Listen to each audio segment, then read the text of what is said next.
Welcome. Yeah, actually, I'm sorry. I forgot to start my music. I was just not paying attention. But how are you? How are things? What is it? I mean, I guess Iowa has. I don't know what a Butterfinger cinnamon roll is. By the way, it sounded good, but I feel like Butterfinger might be like a chocolate bar, like a candy bar. It kind of has that vibe. But I'm assuming that's what it is. But I don't think we have that. Weirdly, we have very different candies. I don't know. And welcome in, Satya. Hope you're doing well today. Congrats on being first. How is everyone? How was everyone's week? What has everyone been up to? Um, I have to go to, or I don't have to, but like my Pilates instructor, because you guys know the incident last week. I got really faint at Pilates, and I couldn't finish my session. So she said I could come 10 minutes early today, to get the 10 minutes back. And I was like, oh, that's nice, thank you. So I will run out the door 10 minutes early. So I was like, you know what? I may as well just be all dressed. All dressed for Pilates. I'm gonna go for like a sporty vibe today. You live different lives. You have snow and we don't. We have Butterfingers and you don't. We have snow sometimes. It's whenever there's snow, it's like we've never seen snow before. Like, because it doesn't snow every year, and like even if it does, it's like a really small amount. So like, whenever there's like a significant amount of snow where it like actually like stays on the ground, then yeah, then it's like a disaster. Last year, some people were stuck in traffic for like 10 hours. Because like some people went into work and then they usually have like a 15-minute drive home, but then they were stuck for like 10 hours because the roads were like gridlock. And then people were like abandoning their cars.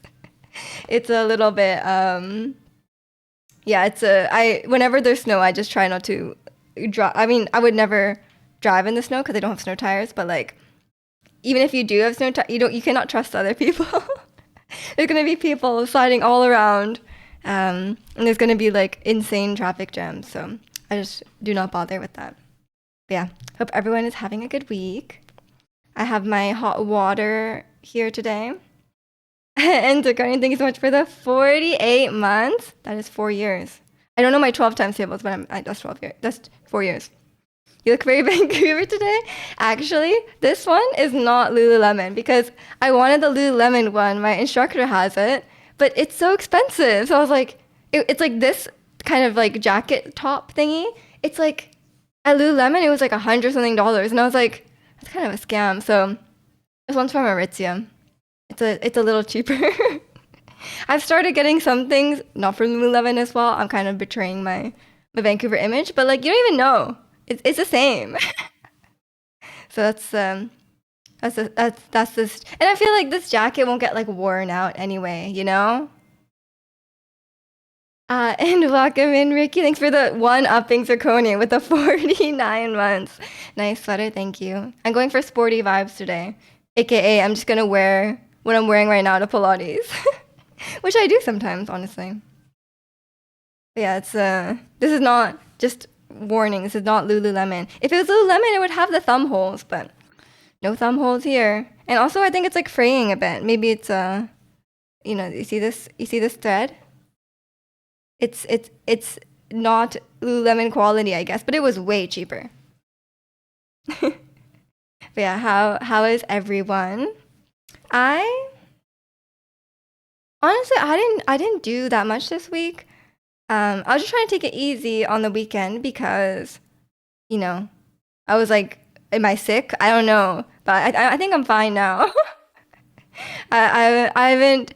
Oh, I guess I'll find out today at Pilates. And welcome in, Mr. Bug. How are you? Any good Pokemon pack pulls? When is the new Pokemon pack coming out, by the way? You were sick yesterday? Not today. That's good. That's good that you're better now. But I'm sorry you were sick.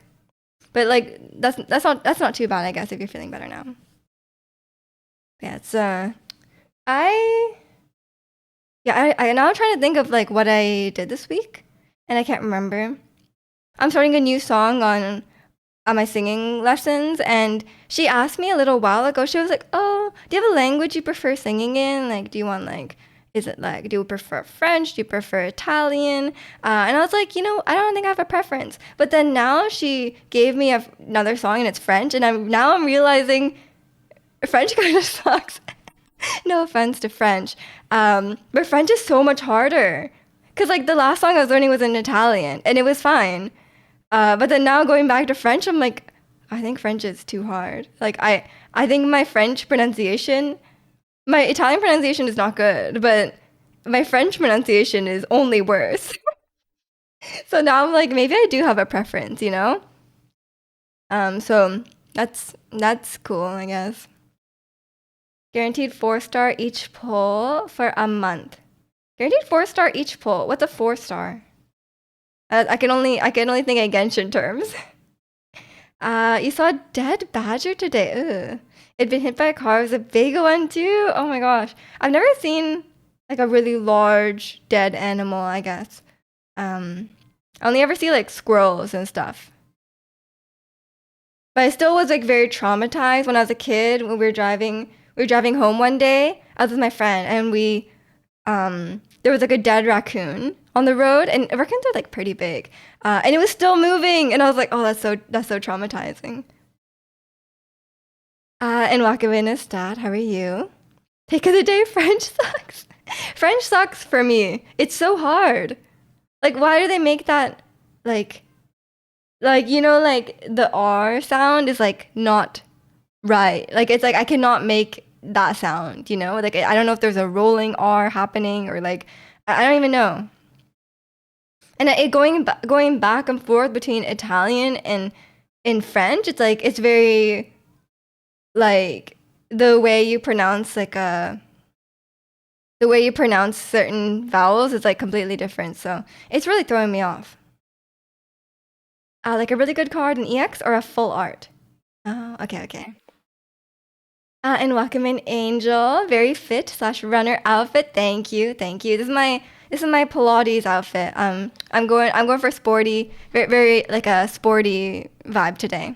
Although I'm kind of like camouflaging to my chair, which is I guess that's fine. Pack is limited, September 29th to October 29th.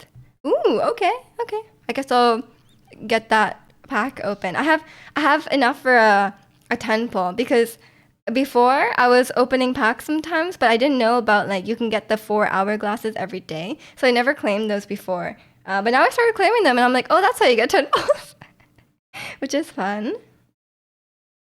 Phlegm R. Yeah, exactly, exactly. Like instead of like like I'm learning Lavion Rose, and like instead of rose, it's like you can't even do it. It's like you're coughing at the same time. Um, and my singing teacher has like weirdly good French pronunciation, so she like just sent me like all the recordings, and she was like, I guess just how you pronounce it, I guess. But yeah, I now I'm like maybe I should just only do songs in I should only do songs in Italian. Hey, there isn't a shortage of Italian opera songs, so I think it's fine. But yeah, I'm struggling. She has a French pronunciation you should have as a Canadian. I'm working on it. I'm working on it. I've been practicing the lyrics, but it's not great. Also, I have a request from someone. Uh, I need my Spanish class. I need my Spanish class because you guys know, for my Halloween costume, I'm dressing up as the K-pop Demon Hunters girl. So I've been trying to learn some, like I want to do like a K-pop karaoke stream, and I wanted to learn Gabriella. But there's like two sentences of Spanish in it, and I'm like trying to do it, but she apparently I don't know where she's from, or I think she's American, but like I don't know where what her heritage is, but apparently she's singing in a Cuban accent. And then so by singing in a Cuban accent, she slurs all the words together. So I'm like I don't really know what she's saying or how to um reproduce what like if I could hear it slowly, I think I could do it, but it's like all like one thing. What's the song? Gabriella. It's in the bridge. Gabriella by Cat's Eye. But yeah, I don't know. This is just what I read online. Apparently it's in a Cuban dialect. And I'm like, I know a Cubano. Give me a few minutes. Okay, thank you. Hands off, Gabrielle. Yeah. But then, okay. So this whole time, okay, I've been having so many revelations about K-pop lyrics, by the way. Because like I don't really listen to the lyrics of K-pop songs. It's usually nonsense, right? First of all, hands off, Gabriella. I thought it was like, hands off, Gabriella. You're a homewrecker. Get away from my man. Because it's like, hands off, Gabriella. Hands off of my fella. Or like that. I think that's the lyric, something like that. But I need to pull up the lyrics. I need to make this clear, right? So so I was like, yeah, hands off, Gabriella, back off of my fella. But then later on in the song, okay, so now I saw, okay, she's dating this guy, and this girl Gabriella is trying to home wreck, you know? So she's like, get away from my man. But then later she says, skin amaretto. I bet you taste just like the summer, which I'm assuming is talking to Gabriella. And I'm like, why are you talking about how Gabriella tastes, you know? And then she says, under the covers, me in the middle, overprotective of my lover. And I'm like, okay, maybe she doesn't want Gabriella to back off. Like maybe she also, she's like, let me have some Gabriella too. I think that's what it means. And then apparently there's like there's a like a feature, like a version with the feature, and apparently the feature is very like into Gabriella as well, you know? So I'm like, maybe that's what she means. Maybe I don't know what the Spanish part is saying, but maybe the Spanish part is also reinforcing this. And welcome in Yokomoto, Gabriella is a cat. There is a picture of a cat. So maybe Gabriella is the cat. And the cat is trying to steal her man. Which is like, I guess that could happen. It's what happens when a busload of Swedish dudes writes a song, no cohesion. Okay. Maybe like different parts of the people, like different groups of people wrote the different parts. Because at first it sounds like she wants Gabriella to leave and she wants to just be with her guy. But then later on, it sounds like she kind of wants to be with Gabriella. He arrived with me and he's leave. Oh wait, actually no, yeah, I did see that translation. Yeah. But I think let me find the one with the feature. I don't know how to find that. Gabriella. Actually, no, the feature is gonna be in Spanish, so I'm not sure. There's a Gabriella with young Miko, that one. But we need the translation. Okay, yeah, there's too much Spanish. Apparently the translation is a little like, maybe she's into Gabriella. I don't know. And then I was listening to also Come Over, since I updated the playlist because now I have a bunch of new K-pop songs under my belt.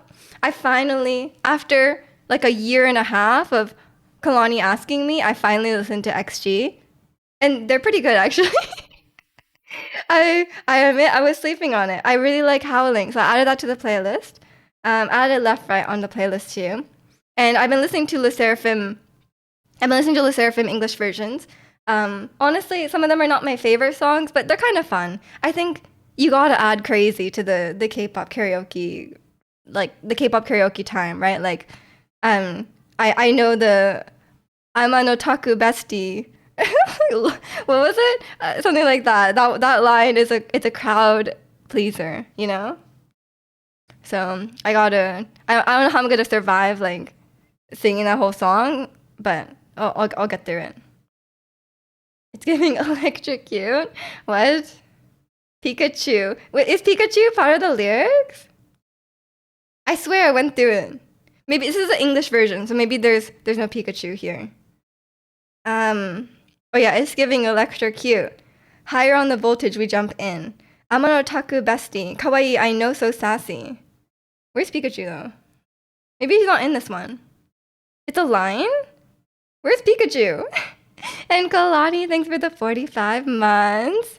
Wow, everyone has like their sub anniversary today, by the way.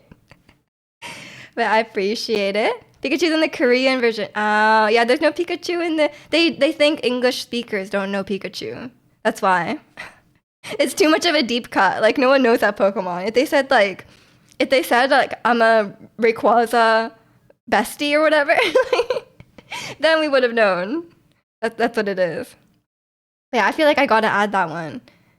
And then I also have different, even though it's not like my favorite. It's kind of nice, but I don't feel that strongly about it, you know. But it's kind of silly. Like I got the sauce. Like I got the sauce, you know. So I think it's kind of fun. And then I had some requests. I had some requests from people. Um, I it was Peach Gelato by Twice, also super sapphic. And then Wild Side by Red Velvet, which is their Japanese song. Which I'll get around to learning the Japanese songs eventually. You don't recognize the song as Cat's Eye? No, it's From the Start by Laufey, but it's a cover by Yoonjin. It's very nice actually. Welcome in, Ratsi. I was just talking about my set list and including Otaku Bestie. Can't recognize the accent from it, but she does blend the words a lot, so I guess that's confusing. Yeah, maybe she's just like doing like the indie girl slurring her words, like addiction, you know? My Talia screamed at that performance. That's why I said I gotta include that. I gotta sing I'm gonna talk a bestie, because I think that will be a crowd pleaser, you know? And welcome in Beppe. Hope you're doing well today.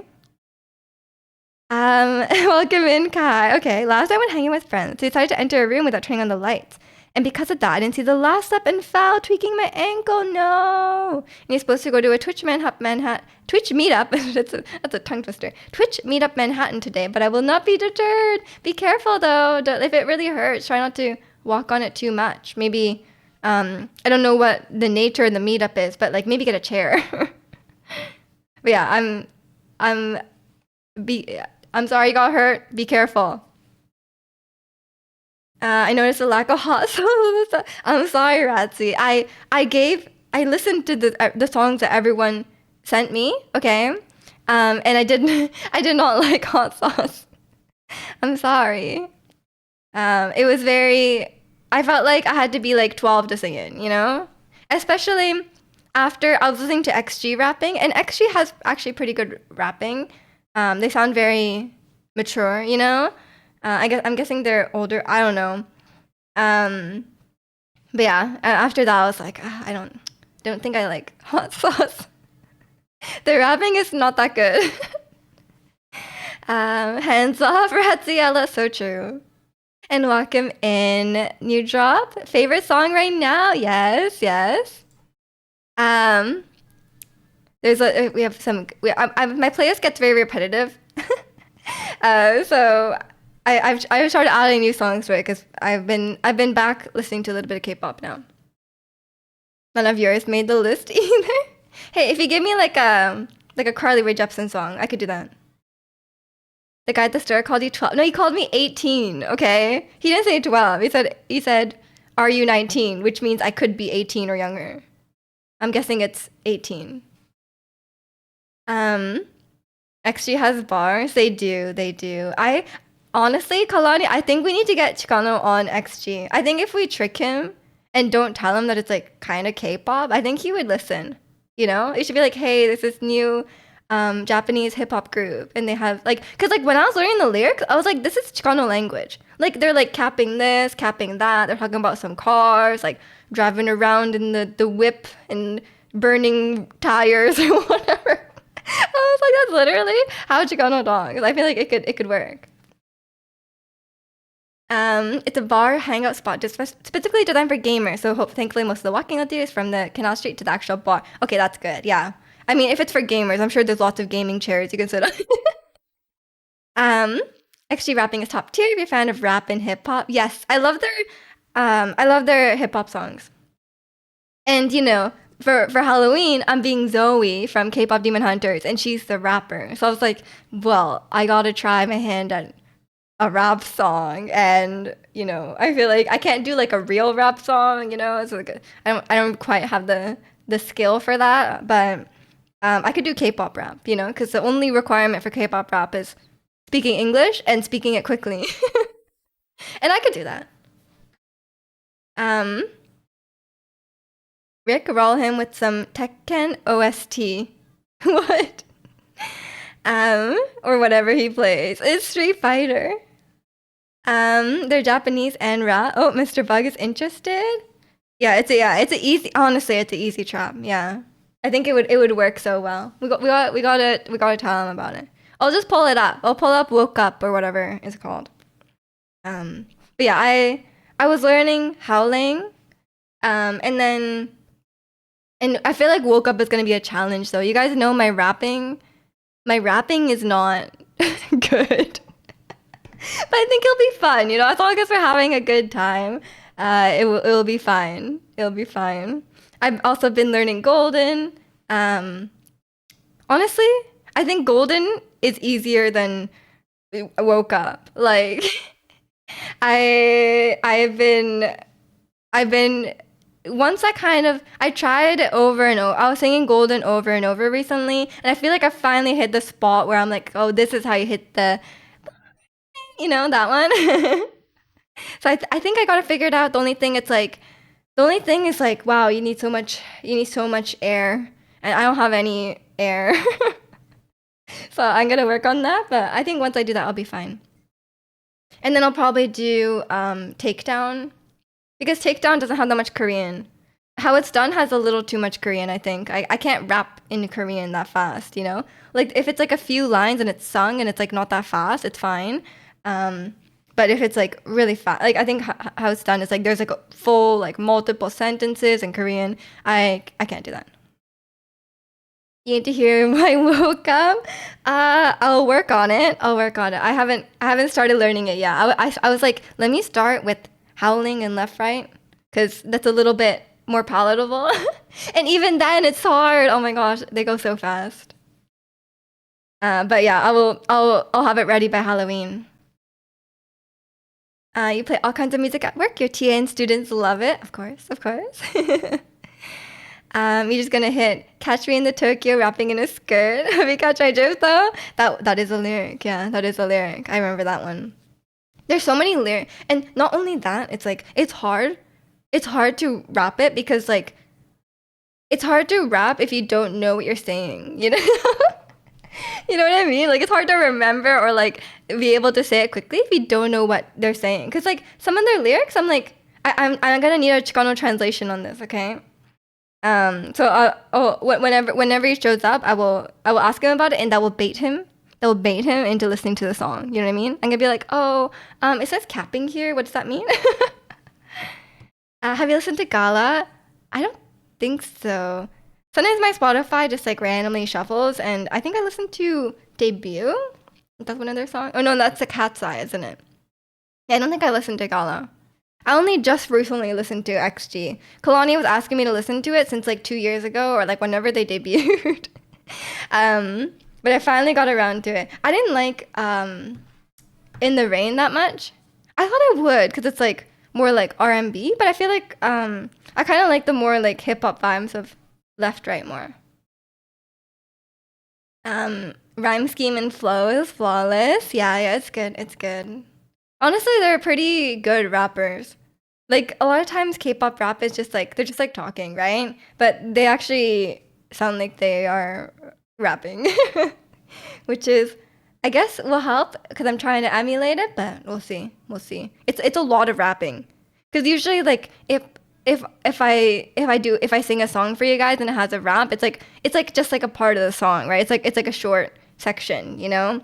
Cuz like K-pop formula, um there's like a rap bridge in the or like the second verse is a rap, it's always something like that. But yeah, Woke Up is entirely rap. Gala's actually his new song. It's bars. Okay, I'll have to check it out. There's only so many songs I'll listen to it, but there's only so many songs I can learn. I think Woke Up is gonna be a whole uphill battle.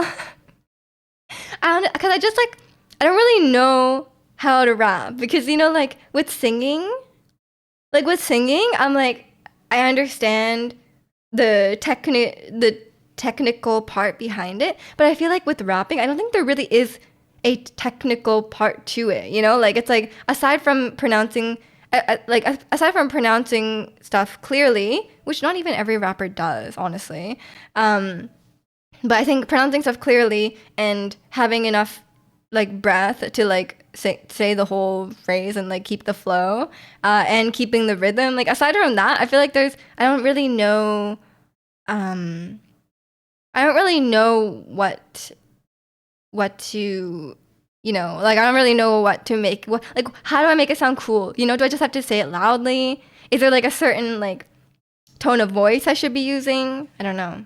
I feel like my tone of voice is not as malleable as my tone of singing. Cause like if I take a song and like the tone is like a certain way, I can just copy that, and I can change my singing voice to that. But like with speaking, I feel like I cannot. Love Maya and Jadeen's part in Good One. I gotta embody my girl Maya. Something ain't right is a good one. Something is right is so far. Oh my god, you guys are the same. Rapping in Mixolydian. What is that? Breathing gotta be strategic. Honestly, it's a lot easier than breathing and singing though, because like it uses a lot less air.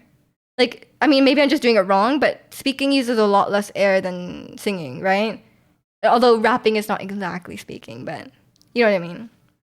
Because the thing I'm struggling with in Golden is that the part before the chorus where it's like "Now I'm shining," that one, like that part, she sings it quite breathy, so I feel like you lose a lot of air as you're singing it. Um, you lose a lot of air as you're singing it, so I feel like I lose air by the end. Well, if you were rapping, you wouldn't necessarily sing it breathy, and there's a lot more opportunities to breathe. Can't wait to listen to this while I'm at Planet Fitness. Okay, we got Mr. Bug on XG as well. Well, you'll have to look forward to my performance then, Mr. Bug. I will. Um, I'll start my new rapper era. Okay, I'll be like the K-pop trainee who got got in for singing, but they need a rap. There's no rapper available in the group, and I'm the only one who speaks English. So, um, I just have to rap. That's gonna be my archetype. Okay, it's not like I was rapping from the start. It's like, oh, we need a rapper. You speak English, do it. That's me. You love XG. They got you into Asian artists. Oh, you didn't like K-pop or anything before? Depending on the length of the rap, I'd say, but for sure, independent phrases take way more air from actual singing. Yeah, yeah. I mean, I'm sure there's raps out there that it's very, very hard to breathe in it. But I don't. It didn't seem like that's the case with XG, so that's good. I think that's also because like with XG they have to dance as well. I'm assuming they're a K-pop group, right? So they probably dance. Although like a lot of times they like some songs I'm like this was not designed to you did not make this song with dancing in mind, you know? Um you've met XG and you're able to do a video call with Kokona. That's one of their names, Kokona. Um Bald her hair. Was she bald? Oh, I heard about that, right? One of them shaved their head. Because with the rap of enemy, you can't do the whole thing without cutting the last part. And then okay, yeah, the rap in enemy is like all one breath. I'm pretty sure. Like it's crazy. Um, but yeah, it's a good. Wait, are you rapping along to enemy?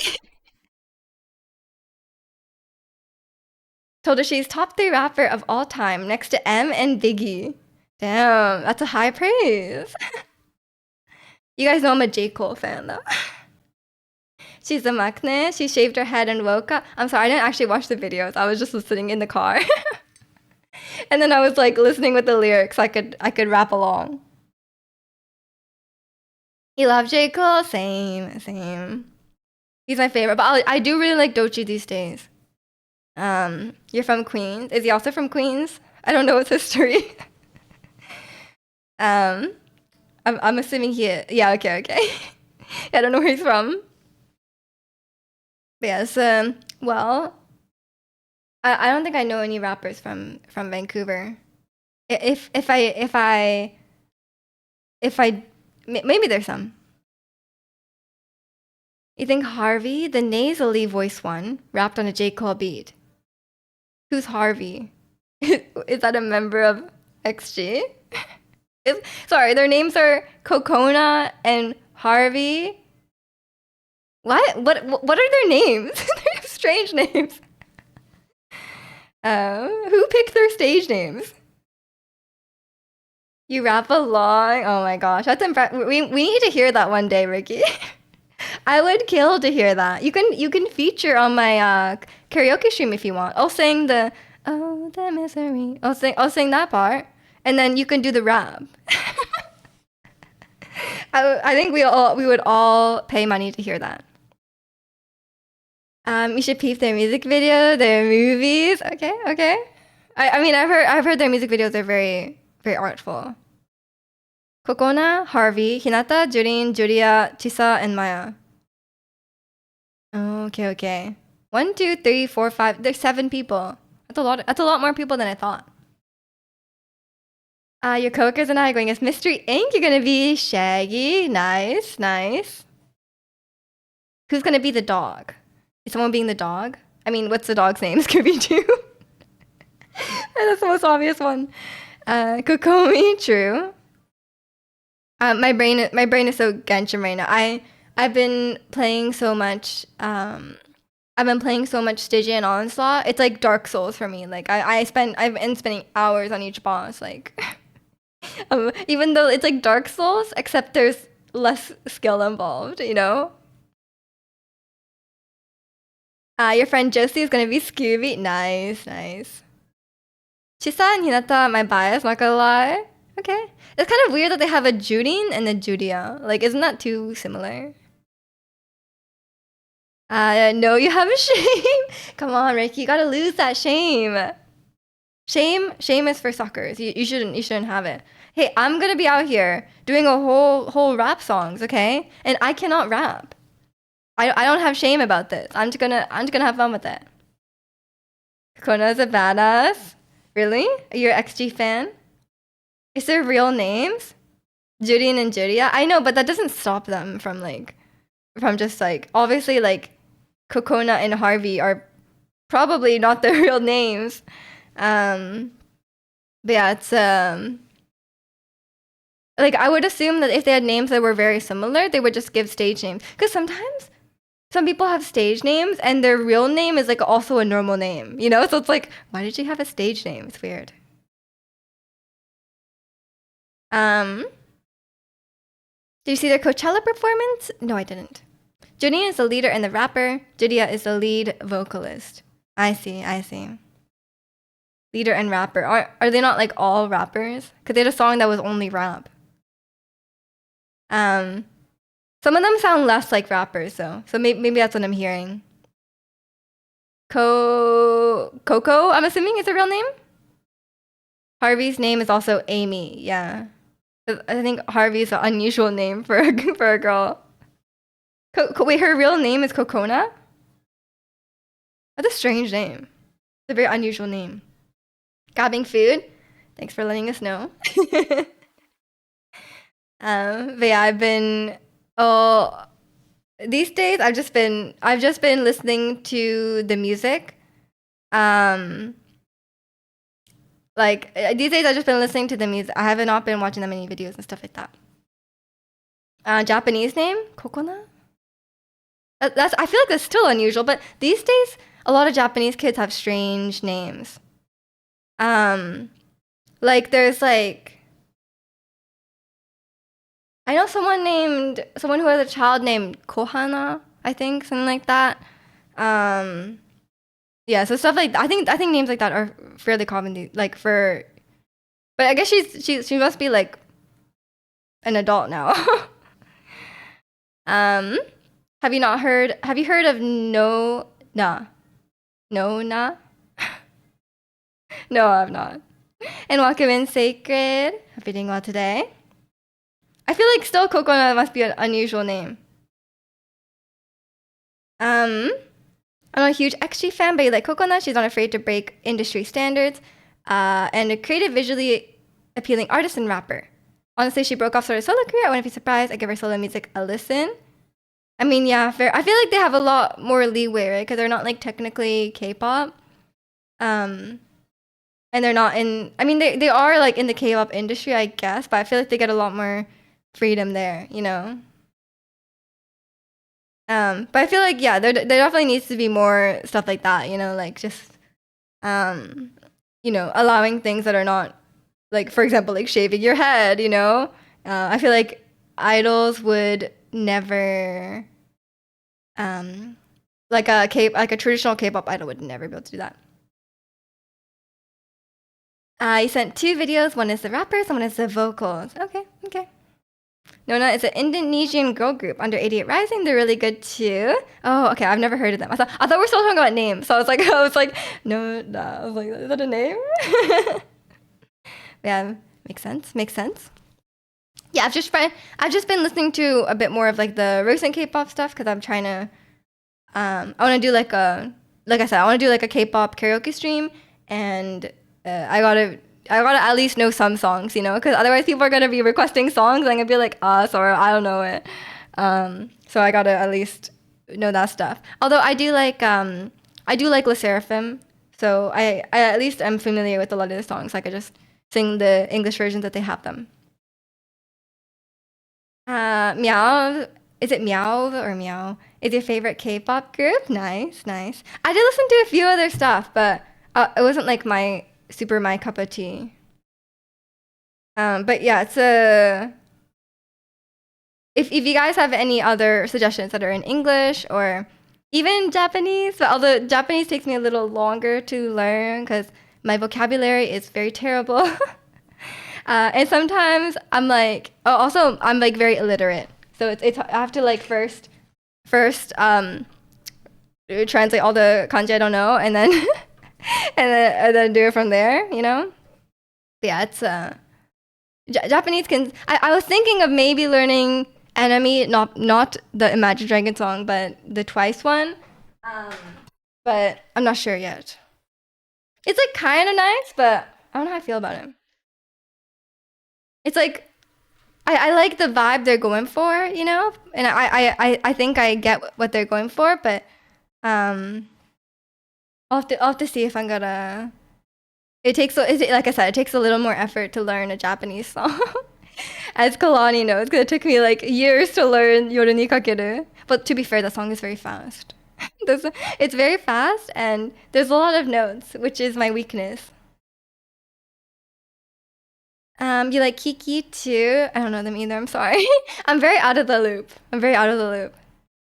If only you spoke Japanese. If only, man. It's hard learning a foreign language. Obviously, how can I sing a song in Japanese if I don't know Japanese? Like that's crazy. Kiki is a K-pop group too. Checks out. Yeah, makes sense.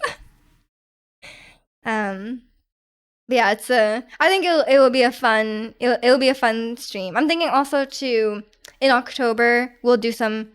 It's been a while since we did like a spooky month. So we'll get on that Resident Evil train. So we'll see. I don't think Resident Evil is like scary, but at least it's like in the theme, you know.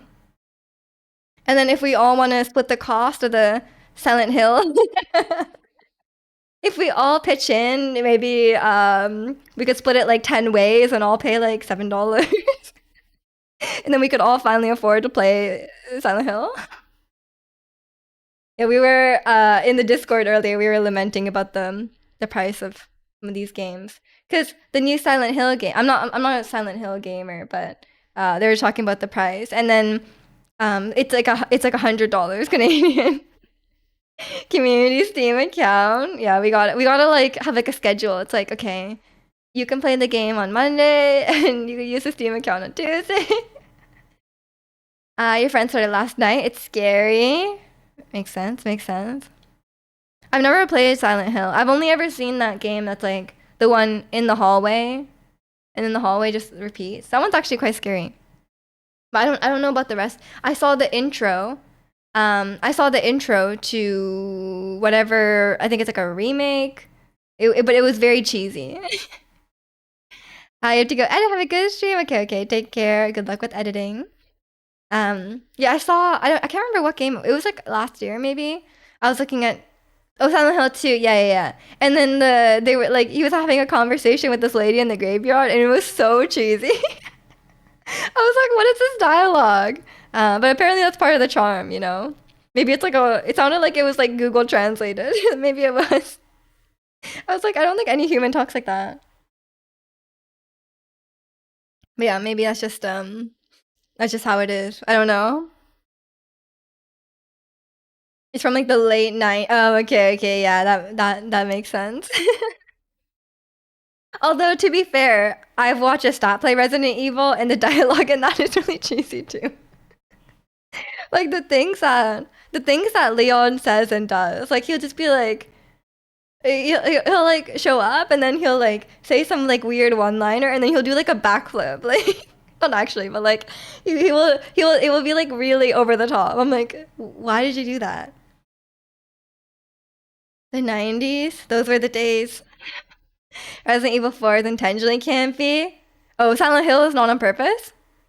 They were trying to make it serious. I think it's worse. I feel like it's one like campy I can get behind. I mean, if it's unintentionally campy, that can be kind of funny. But I feel like in a horror game, that doesn't really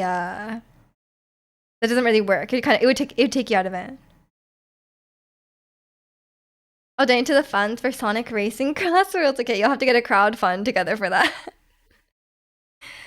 You guys know I'm not a. I'll stay out of that though, because I'm not a racing guy. If you've ever seen someone make a 3-point turn in in Mario Kart, like that's me. If there is a place to fall off the track, I will fall off the track. A GoFundMe, please. Games are too expensive these days. I want to buy Sonic. It might work. It might work. You can make a plea to the public. Maybe someone will donate a few dollars. Every little bit helps. Yeah, these days I'm just yeah. I mean, I feel like if games are like 90, $100, you know, 80 dollars, like I'm very like I don't want to buy a game unless I'm certain I will enjoy it. What do you guys think? Okay, by the way, I feel like a lot of people have been discussing this, especially around Nintendo. What do you guys think about um releasing or announcing the DLC at the same time as a game? Like before the game comes out, they're like, "Oh, there's also a DLC." Like for example, with the new Pokemon game, they're like, "We're releasing the game. We're also releasing the DLC. You have to pay extra for the DLC, and it's gonna come out like at the same time in the game or like a little while later." Ubisoft behavior, because to me that just really feels like it feels extra scummy if the game feels incomplete, right? If they, I know they didn't do this with Scarlet and Violet, but like for example, if they release a DLC at release with Scarlet and Violet, it would be like, okay, you spent this time. The game itself, the base game itself is unfinished. It needs a lot more work, right? And not only that, you're releasing an extra paid content um where that you have to pay extra for when the base game is not complete, you know? That feels extra scummy. And also it feels like they're holding it back. Like, right? It's like, okay, we're gonna include this in the game, but we're gonna leave that out so we can sell it later separately. And that really feels like it's and it feels extra like maybe that's not the case, but that kind of feels like it, right? If you're working on it before the launch, it should be included in the launch. Yeah, I think so. I think so. If the DLC can be announced right now, should have just been in the game. DLC is for a game does really well, and the devs want to make some more. Yeah, exactly, exactly. I feel like if that development time could have gone towards the base game. Okay, it's one thing if the base game itself is really, really well polished and it's really, really well done. And they're like, okay, this is a complete game, and this stuff is like side stuff. It doesn't really fit in the base game, so like this is gonna be separate, right? Um, that one I can. It still feels weird that they're releasing at the same time, but like maybe, um, you know, they had to release the game, and like for example, they might have to release the game at a certain time because that's when the console comes out. So maybe the game was ready ahead of time, and then they had time to work on the DLC. I don't know, or maybe there's like a different team working on the DLC, something like that. Um, if the base game itself is like really complete and very well done and already worth the money, then it doesn't feel as bad. But let's I don't have high hopes that that's going to be the case for Legends. I think it's going to absolutely be like, okay, if you had included this DLC in the price of the base game, which is already quite expensive, then that would have been that wouldn't have been like, oh, this is too much content for the price that we're offering, you know? Like I feel like it would have been perfectly serviceable to include that in the price of the base game. Um and welcome in Sushi Gamer. How are you? I've been I've been deep in the Stygian grind. I finally beat the stupid Bloom boss. And now I'm struggling a little bit because I use my Farina. This is always a struggle. I wish I had two Farinas. The state of the gaming industry right now is proof that vote with your wallet is stupid and doesn't work.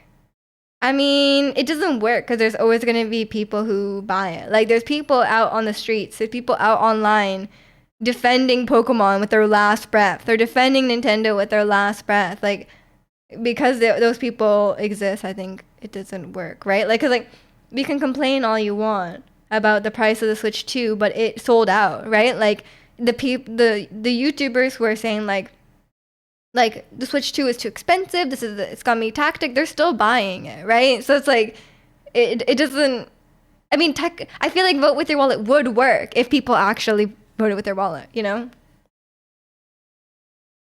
Say I was looking at your account characters, your new Villette is very impressive. I don't think he is. I don't think he is. I've actually it's literally on my backlog right now to improve his artifact because he doesn't have like HP artifacts. Or like he doesn't have like as much HP as I would want him to have. Because I've seen people with like crazy crit ratios with like 30k HP, like 35k HP. I'm like, how are people getting that? But yeah, he's. I think I've been getting a lot better because like before I didn't think he was that strong, but as I've optimized him a little more, I got him the battle pass weapon, and I've kind of gotten better at playing him. I think I realized he's a lot stronger than I gave him credit for. But yeah, I was able to squeeze a bit more damage out of him. And same with Chaska. It's kind of frustrating watching that, the amount of people buying Switch 2 after all the things they said about the price. Yeah, I mean, like, I kind of understand because it's like, okay, if you're a review channel, like, you can't just review um,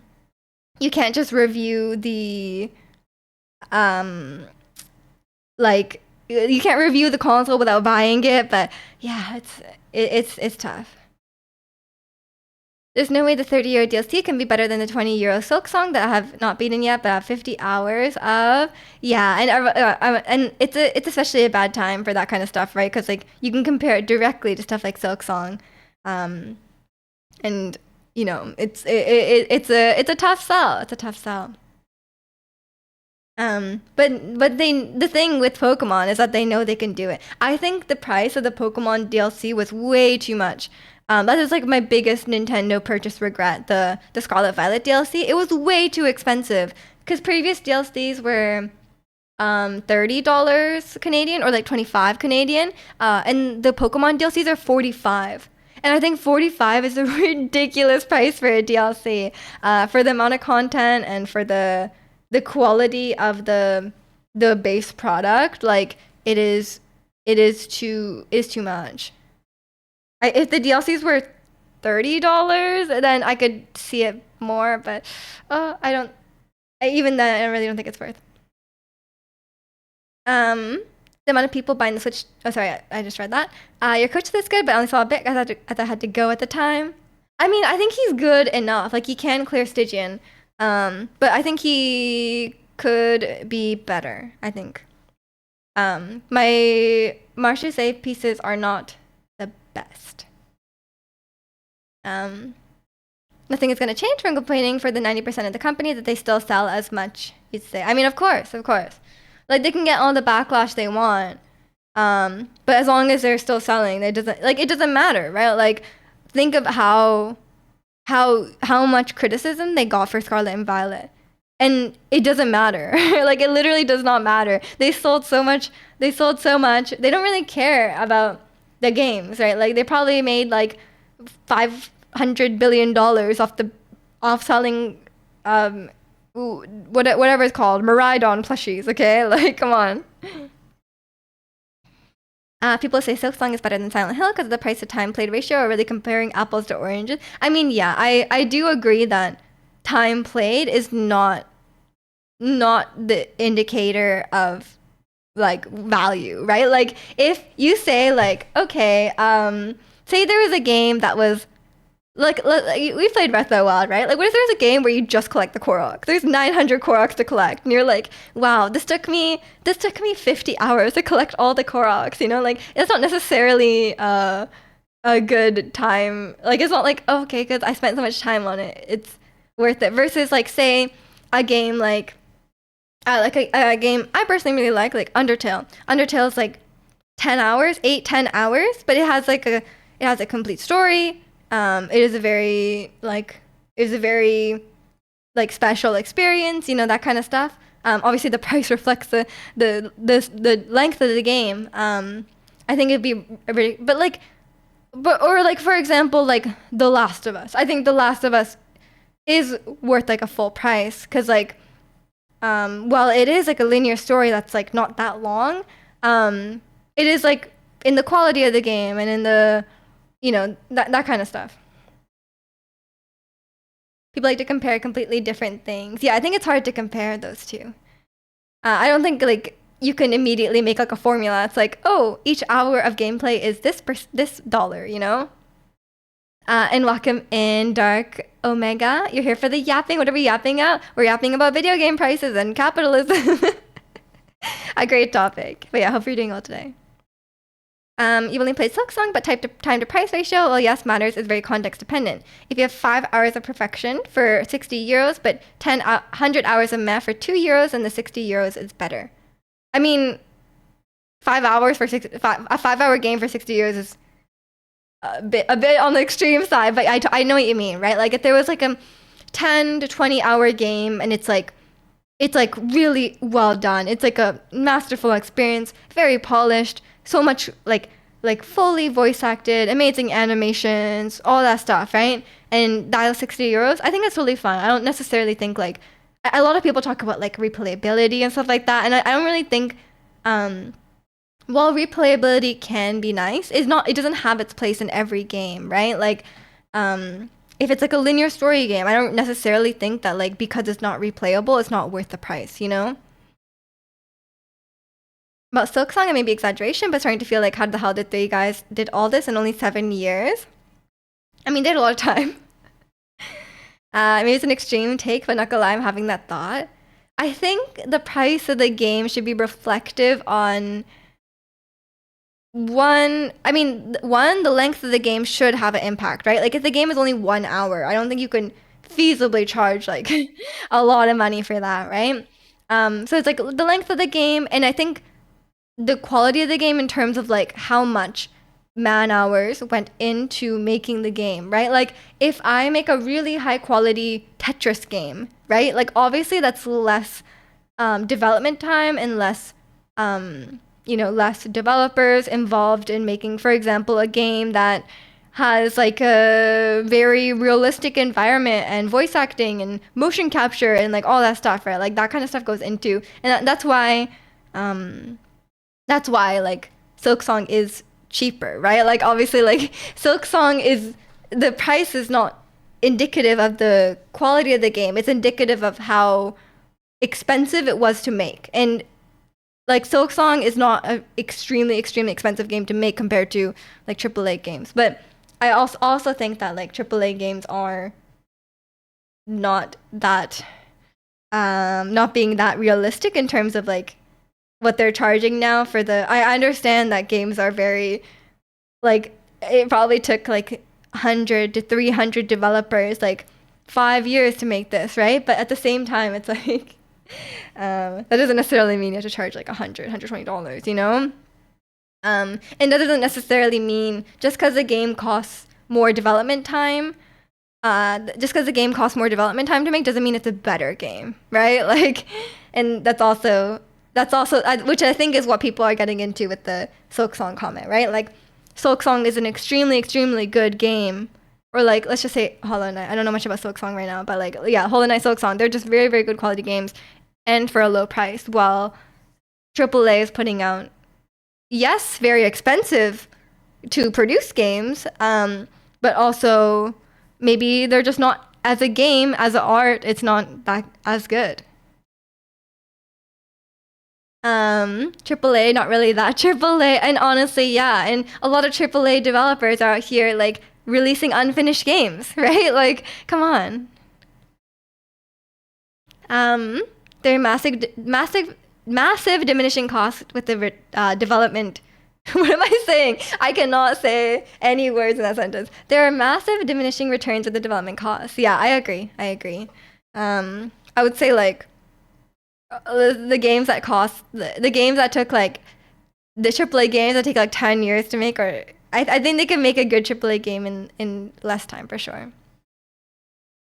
And at a certain point, it's like, are you really focusing on the right thing? Are you really like? And sometimes they like sometimes the development cost doesn't even come from like making the game better, right? Sometimes it comes from like, oh, we scrapped everything 2 years in, and that's why it's so expensive. Like take like a like Concord or whatever. Um, Sometimes the cost comes from really stupid stuff. It's like, oh, we had a lawsuit, like whatever. Oh, we hired Leonardo DiCaprio to be in our game, stuff like that. How many man hours do you think they spent on the Windows building in Pokemon Legends CA? At least 25 minutes. Honestly, I think they Googled window and then they just stuck that PNG on there and it took about 3 minutes. In Wakavan Red, if a movie is $15 for 90 minutes, a 7.5-hour game should cost $90. Math checks out. Yeah, that checks out. In Wakaman Babo, you're watching Boys to Planet. I don't know what that is, but I'm assuming it's a K-pop survival show. That's what it sounds like.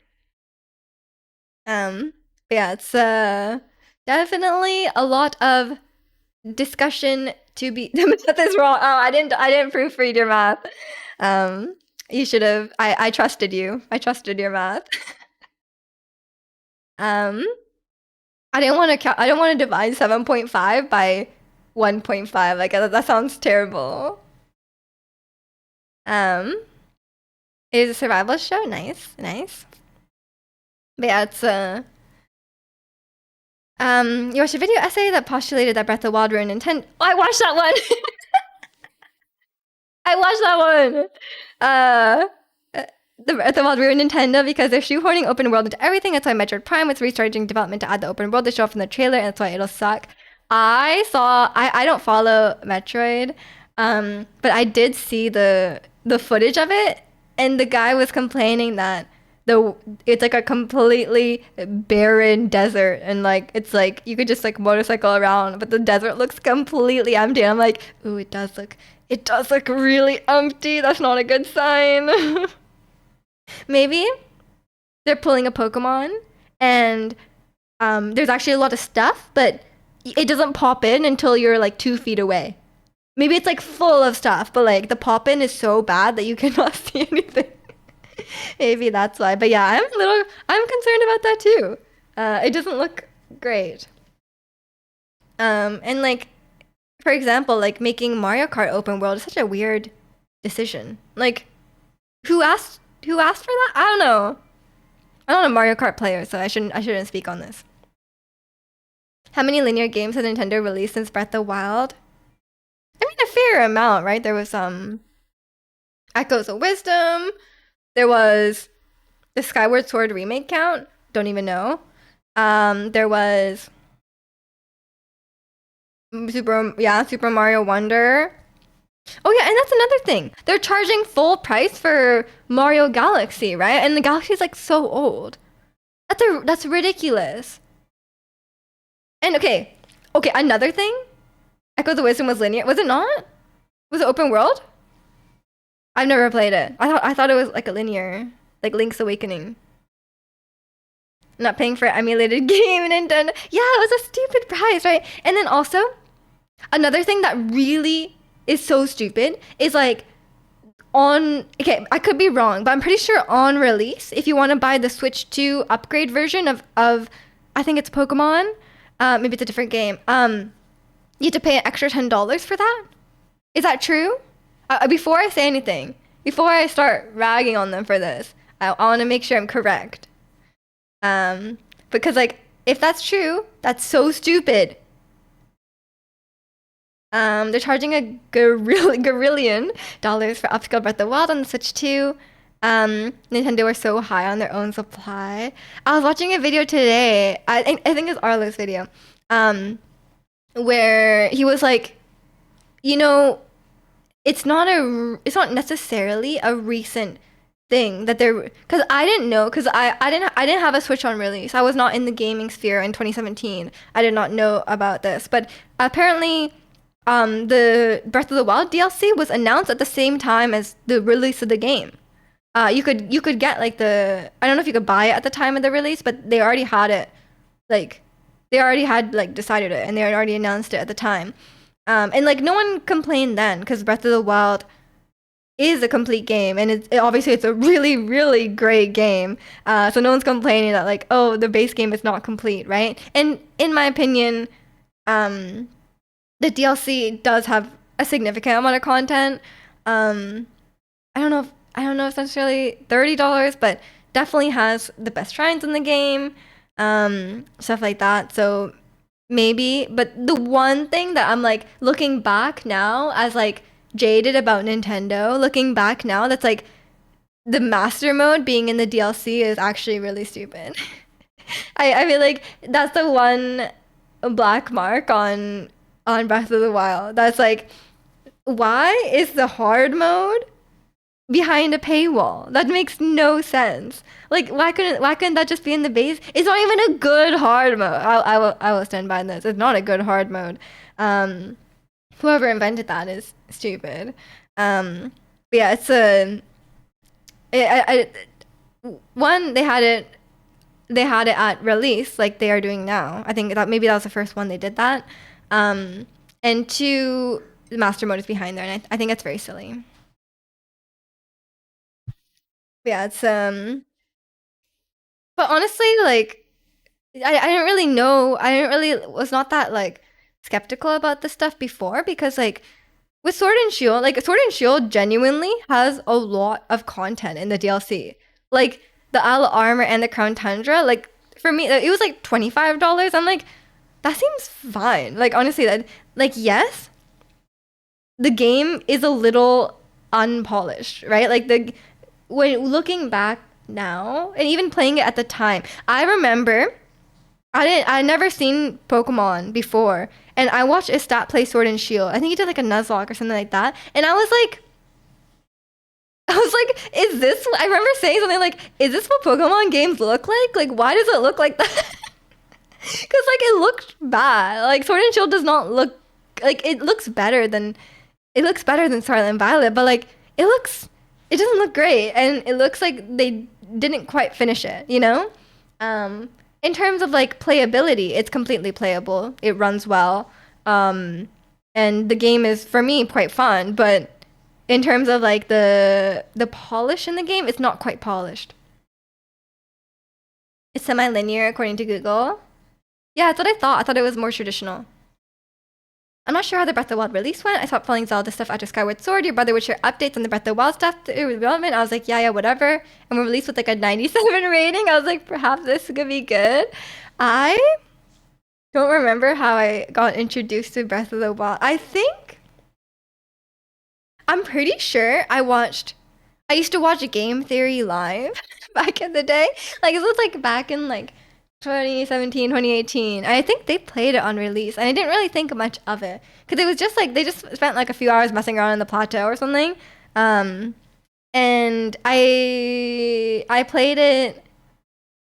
I did play it through once. I didn't have my own Switch, but my ex had a Switch, and he was the one who was like, "Oh, I wanted Mario Odyssey."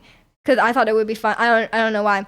I think it was also through Game Theory Live, and then he was like, "Oh, can we get Breath of the Wild?" And then we played through it together, but we didn't do that much in it. We kind of just like rushed through the main stuff, and I didn't really get to play a lot of it because we would kind of take turns on death, and I was like dying a lot, obviously, because I'd never played a game like that before. Um, but then later on, when I got my own Switch, I finally played it properly, and I just like fell in love with it. It's about hard mode in the base game. The casual players will turn it on by accident. They'll have a bad experience. Oh no, you're so right. Oh my gosh. Rad, you make so much sense. And welcome in, Jose, for doing all today. And welcome in, Maestro. You had a countdown for the day of release. You didn't have a Switch. Oh no. Um, yeah, I kind of just went into it not knowing very much about it, and I was just like, oh, let me. I only had a few games for the Switch, right? Because you guys know, famously, I stole Breath of the Wild and Mario Odyssey from my ex-boyfriend, but I did pay for one of them, so I technically only stole one. Anyway, he lent them to me before we broke up. Never saw him again. So I had that, and I had Animal Crossing, and I got really burnt out of Animal Crossing after like a month because I played like 200 hours in a month, and I just got super burnt out. Um, you're packing, so I came just in time. You're gonna touch grass. Are you going somewhere? But yeah, after I played those games, I was like, well, I have this game, so let me give it a shot. So I was like so into it. I was like, I would just spend I would just spend hours playing Breath of the Wild, and I remember it's kind of funny looking back now, but like for me, it was so hard. I was like dying, like every like 5 minutes I was dying, and I was like, why is it? And like Breath of the Wild has a really strange difficulty curve, right? Because it's really hard to start, and then it gets easier as it goes on, which is like kind of a weird.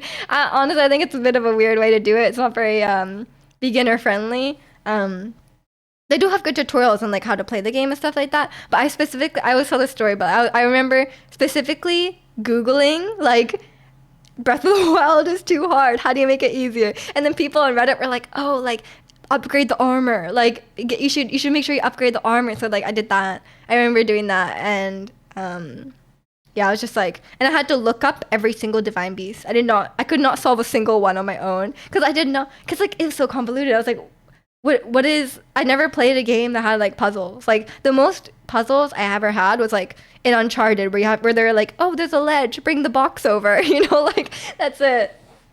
Um, but then as I got better at the game, I played the DLC. I think I was able to solve the DLC shrines on my own. Heading to Mexico for a party. Ooh, have fun. We also tour around and do some photography shoot. Ooh, okay. Make sure you share some photos if you can. Was it your first third person game with camera controls? No, it wasn't. I played before that. I played um God of War and oh yeah, no, I think I played God of War. God of War and Uncharted and okay, well, The Last of Us doesn't really count because I didn't finish it. But I played The Last of Us 2, I think, because The Last of Us 2 came out in 2020, right? So I must have played that first, I think. Um, or unless it came out later in the year, I can't remember. But yeah, I definitely played some third person games with cameras before. But I don't know. I think I was just struggling with like there was just a lot of stuff, right? Like it was like, oh, you have your weapons, and then you have your armors, and then you have these like other items. Like you have like so many different items, and then you have all these runes, and I didn't really understand like there's no like leveling up or anything like that. But I was like, I think it was just the RPG mechanics that were a bit confusing to me. I didn't really understand like. Also, I was just like not very good at combat. So I was like, I would just like run in and die. I honestly, I still do that though. I will die to a bokoblin at any point. Um, and I think I just didn't know about like how to get stronger. I think I just wasn't doing stuff correctly. I don't really know. I don't. It's been a while. How does one get good sleep? Oh no, did you not get good sleep? Welcome in, protagonist. I I don't know. I think it's very dependent. I people say like, oh, like, don't drink caffeine.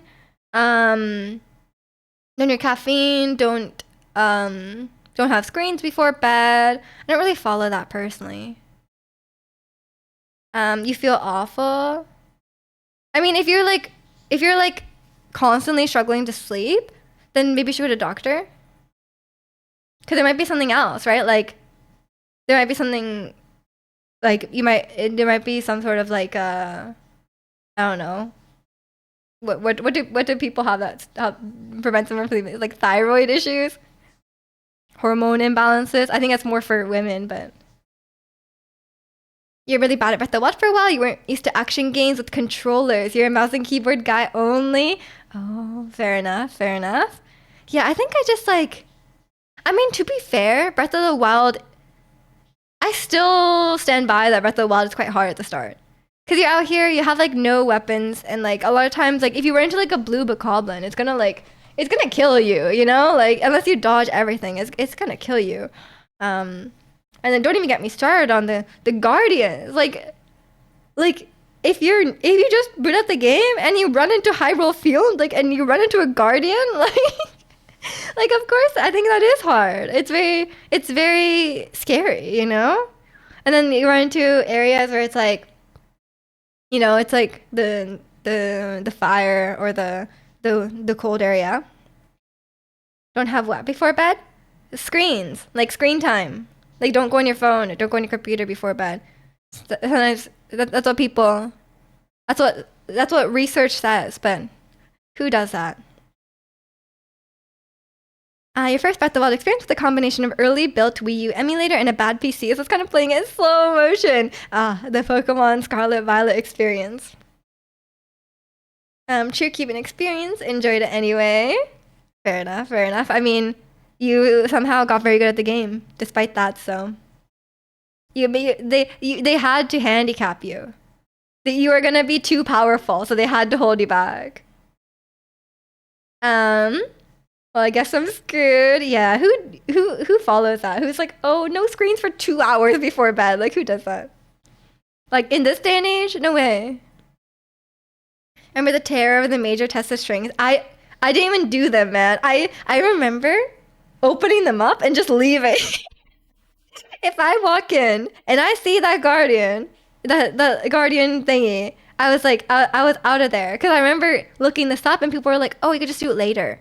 So I think I saved all of them till the end because I think I was just way too scared of them, which is valid, which is super valid. But I was very quick to Google stuff. Like like whenever there's like if I'm stuck on a shrine for like more than 5 minutes, I'm like not even 5 minutes. Like I would say like 90 seconds. You know, I was like gotta Google it. You know, that's my hatred of puzzles ran strong. You know, yeah, it's I did not like any of the divine beasts, and I remember like I spent like hours trying to beat Thunderblight. Oh my god, Thunderblight is actually really tough. If you're not used to it, that guy's fast. You have to do like the magnesis. Like it was very hard in the middle of the fight to like use a magnesis and then like lift up the thingies to hit him. Like oh my gosh, I didn't. Well, first I didn't know how to do that. Yeah, Thunderblight is hard. Yeah, Thunderblight's actually like a genuinely difficult. Like obviously if you're very very good at games, that's not an issue. But like for the average casual gamer or for like the person who's less experienced, like it is a really tough fight. Um, Miji walks into the shrine, looks at it, sighs, and pulls up her phone. That was literally me. That was literally me. If it wasn't like a, like you guys know, like um, for me, it's like I like a puzzle where the destination is clear. Like if you give me like a well, it's not Roblox. If you give me like a block source puzzle or like a sliding puzzle or something like that, I know what I have to do, you know? But if you just put me in a room and it's like, well, what's going on here, you know? Especially because I didn't know like I didn't really understand like game logic, you know? Because like there's a lot of when there's puzzle games, there's a lot of game logic where it's like, oh, there's a locked door, so that means like there's gonna be like a key in the chest, you know, or like it's like, oh, this you have to use this red barrel and it's gonna explode and it's gonna have fire, or it's like, oh, there's leaves here and you gotta burn them, or like it's like very. Some of it is like Breath of the Wild is less like this, but there is some form of like gamey kind of stuff, you know, where it's like, okay, you just gotta like know what the game is getting at and just understand that. For you, the hardest one was water, but okay, water blight is annoying. Yeah, that's true. That's true because it's like the the water, you know, classic water blight, the water, which is true. I mean, yeah, let's be real. The easiest one is definitely wind blight and fire blight, and water blight. Water blight's a bit tough, but I think mechanically thunder blight is very tough. Um, I watched someone's first playthrough Breath of the Wild and they got their thunder blight, and they did not have. They have 6 hearts and no equipment upgrades. They were not having fun. Did they win? Cause like good for them. You did not get to drop a bomb for Fireblight to start casting it. I know, like I'm like, how are you supposed to know this stuff, right? And welcome in, Hero. What are we talking about this morning? We're talking about Breath of the Wild. Water Blight with Can't Stop Moving challenge. Oh my gosh, that's so hard because you just fall into the water. They did through sheer determination and constant curses. Checks out. Checks out. Yeah, I wish I remembered more about I wish I could stream my first experience with Breath of the Wild, but obviously that wouldn't have worked because I wouldn't have streamed if it weren't for Breath of the Wild. Um, but yeah, I would like to remember more of my experience. But at least I have my first Pokemon experience to look back on. It's actually quite funny to look back on. And Genshin and all that stuff. My very first horror game, you know, it's nice to have those memories. Um, yeah, I think. But although, like, to be fair, if I had streamed Breath of the Wild for the very first time, it wouldn't have had the same impact. Because, like, I feel like the thing that really got me into the game was, like, the full, like, immersion in the atmosphere of the game, right? Because, like, God knows I wasn't there for the combat or the puzzles, you know? Yeah, so it's like, for me, I remember just, I would go through and I would take a lot of pictures. I was like, once I got that camera rune, I was like, damn, like I'm just gonna take pictures everywhere.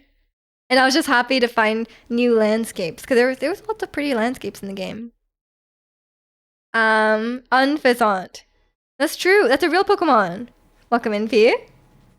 Zelda game that I want to, but I sadly have never played. Well, that just means that you can play it for the first time at some point. These days, if you have a computer, it's on the emulator. You could just play on the emulator. Hey, I didn't say that. I didn't say that. If Nintendo heard me, I didn't say that. But if you were to have a computer, you could. Correct. Yes. You got the Vancouver unit. Everyone keeps telling me that. The Cornea said that too. I am a Vancouver girly, you know? Yeah, positions right here. No, no, no. I didn't say anything about pirating the game. I'm just saying, there are alternatives. There are alternatives. And you might even have a better experience. I think, you know, Korok Forest would load properly if you were playing on the emulator, maybe. Yeah, okay. I'm just going to the bathroom. I'll be right back. Speaking of Zelda, enjoy the Malomart in the meantime. BRB.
Yeah, okay, I'm back. I started a song could totally work in a Mario Kart game for the menu slash lobby music. Yeah, that's true. That's true. I mean, they can just take music from their other games if they want to, right? Welcome back. Thank you. Thank you. Speaking of Breath of the Wild, I remember when Welcome Back would be Wind Bomb instead. Those were that's a throwback, you know? I feel like I gotta go back to I don't know. I feel like picking up Breath of the Wild again is like a very different experience, you know? You missed the dance party? Oh no! You just have to have your own Ohio dance party. But yeah, we had a good discussion about video game prices. I feel like it's such a I mean maybe it's just my YouTube algorithm because I started watching those videos, but I feel like it's such a big topic, right? Because it's like I don't know. It's just I don't know. It's just like Ohio, you're in a new state now. Oh, was it not Ohio? Is it Iowa? Man, there's too many I's and O's. I cannot keep track. Bear's just on a road trip. I don't know. Every time I'll just say a new state. I realized you cut your hair. I didn't cut my hair. So you realized wrong. You spent $90 on Sonic Racing Crossroads Digital Deluxe Edition. I feel like Mr. Bug's gonna be knocking down your door being like, hey, can I borrow your game? At the ridiculous price, isn't it? I mean, like, if you really love a game, like, it's like, even if it's a really ridiculous price, if Toby Fox, like I know he'd never do this, but if he was like, I'm releasing Deltarune at a new price, it's $50 now. I'd be like, oh, it's a bit steep, but like, fine, I'll buy it, you know. And I paid $90 for God of War Ragnarok, you know. I was like, oh, why is it $90, $100 after tax? Like that's ridiculous. But it was a game I was really looking forward to. God of War was like a masterpiece, so I was like, sure, let me buy it. I don't think it was worth more than God of War original. Like I don't think so. I mean, they ended up giving us a free DLC, so I was like, I guess that's at least better than Pokemon because Pokemon they would charge you for the DLC, but um, still, I was like, $100 is steep for sure. You mean like a few months ago? Yeah, it's a my. You mean my haircut? I didn't cut my hair. I haven't cut my hair in like a year. Sonic Racing has been getting popular. Yeah, there was some discussion about it. Video game pricing debate. That's a weighted topic of conversation in gaming circles. Yeah. I still don't mind spending money on games though. They're still cheaper than what they were when I was growing up. I mean, yeah, if I really want a game, I'll buy it. But at the same time, I don't really, I don't, I really do not agree with those like, oh, like if you account for inflation, games would have been $150 back then. And it's like, yes, but I don't think that's a valid argument, right? Because back then, there was a lot less people buying games, so they had to it was like a more niche market, so they had to charge more to make a profit. And not only that, producing the game was really expensive. Like I was watching a video about this, and on the cartridges they had to have the storage, and they had to have like you know they like the cartridge wasn't just like what it is now, you know, like a file, you know, like it was like there was a lot of actual like hardware on the cartridge, right? That they had to do. And like although games are bigger now, they're a lot easier to make, right? Like a 12-year-old could probably reproduce like the original Zelda game, right? Like on their own. Or like the original Pokemon game. The 12-year-old could probably make that like on their own, right? Like so I don't think it's necessarily an equal comparison. Um, it is. You want to play early, but and I have so much fun. I'm glad you're having fun with it. 90 US dollars? Really? That's a crazy price. Sonic Racing Cross Worlds. Digital Deluxe, the Mario Kart killer, and the WoW killer. No way. Not the WoW killer. That game is gonna be the reason why I don't buy a Switch 2 because of the price. And welcome in, Yanni. K-pop, this is my type of chat. We got some K-pop in the back. We started talking about video game prices, okay? But I see you're on board though. um, K-pop Demon Hunters and Sonic Racing. Damn, that's convincing. Anyone buying Neo Geo games in the 90s is super happy with prices these days. What is Neo Geo? But yeah, like I said, I don't really think it's a fair comparison. It's not a you can't just account for inflation and be like, oh, it's cheaper now, you know? Like yeah, technically it is cheaper now, but it's not is it justified? And I don't think it is. Games are so expensive. I know, I know. Base game is $70. Hatsune Miku.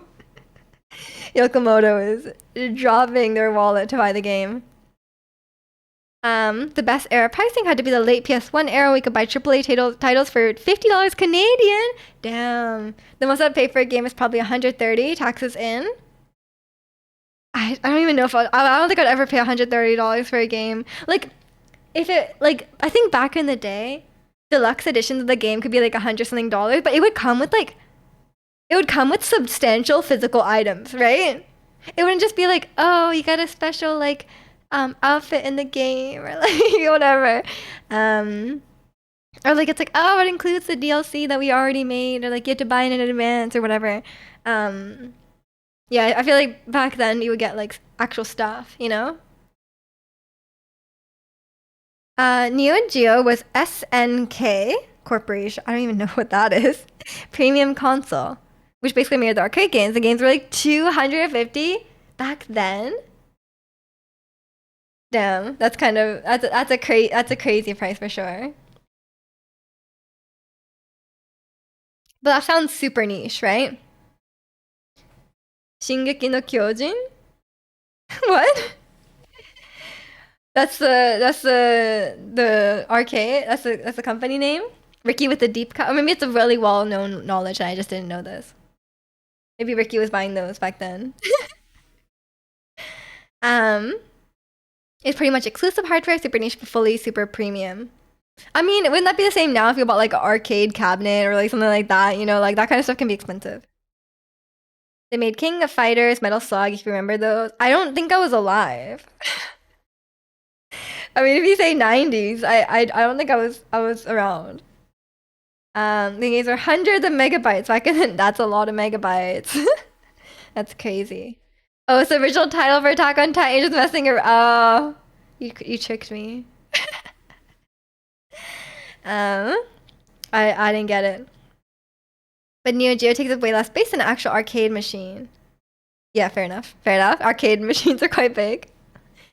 The UFO 50 Deluxe Edition of Fangamer, $60, comes with a special box game, physical companion guide, sticker sheet, art prints, and an OG soundtrack download. That sounds worth. That sounds worth. And how did you buy it already? Probably for the time of most of the people in this room right now. Probably. The 90s. Who was around for that?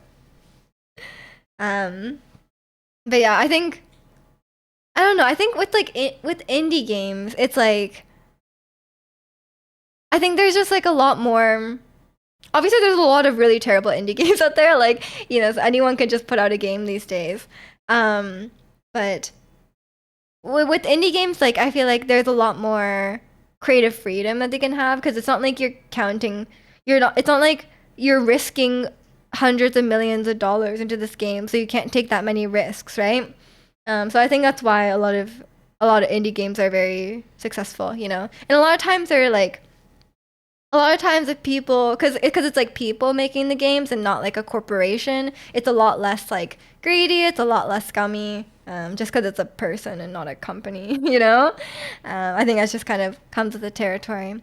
And there's so many like we always talk about this, but there's so many examples of indie game developers like not being greedy. Like I think like Stardew Valley, for example, like he could have sold DLCs for it, right? Like people would have like if the 1.6 update was the DLC, like people would have happily paid for it, right? Like it was a significant amount of content. If you charge like $5, $10 for the DLC, like people would buy it. But he hasn't, right? Like he's released multiple very, very significant updates, like new areas, new game mechanics, all that kind of stuff, or like new events, stuff like that. And it's all been free, right? Which is cool. And another game that people were surprisingly, I was watching a video about like, yeah, I was watching a video about game prices and whatever, and apparently Astrobot, which is a very highly regarded game. It's a Sony game. It's not like, they're not like the pinnacle of like, consumer friendliness, but apparently Astrobot has had tons and tons of free updates, which is super cool. Pre-order it since it's not coming out until February. You have to wait. Indie games are truly a godsend to gamers these days. They offer unique and good gaming experiences at generally budget prices. I mean, yeah. And there's some really, really good quality indie games out there. They have a lot of heart. They're doing really, really cool stuff.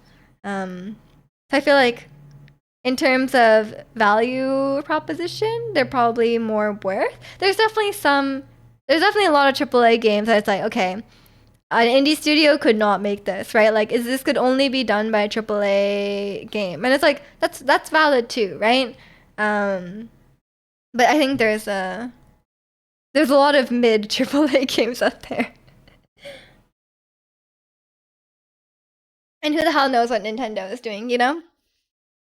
I think I probably won't buy a Switch 2 for at least a while. Like, I don't know what they're gonna release, but like for me right now, the current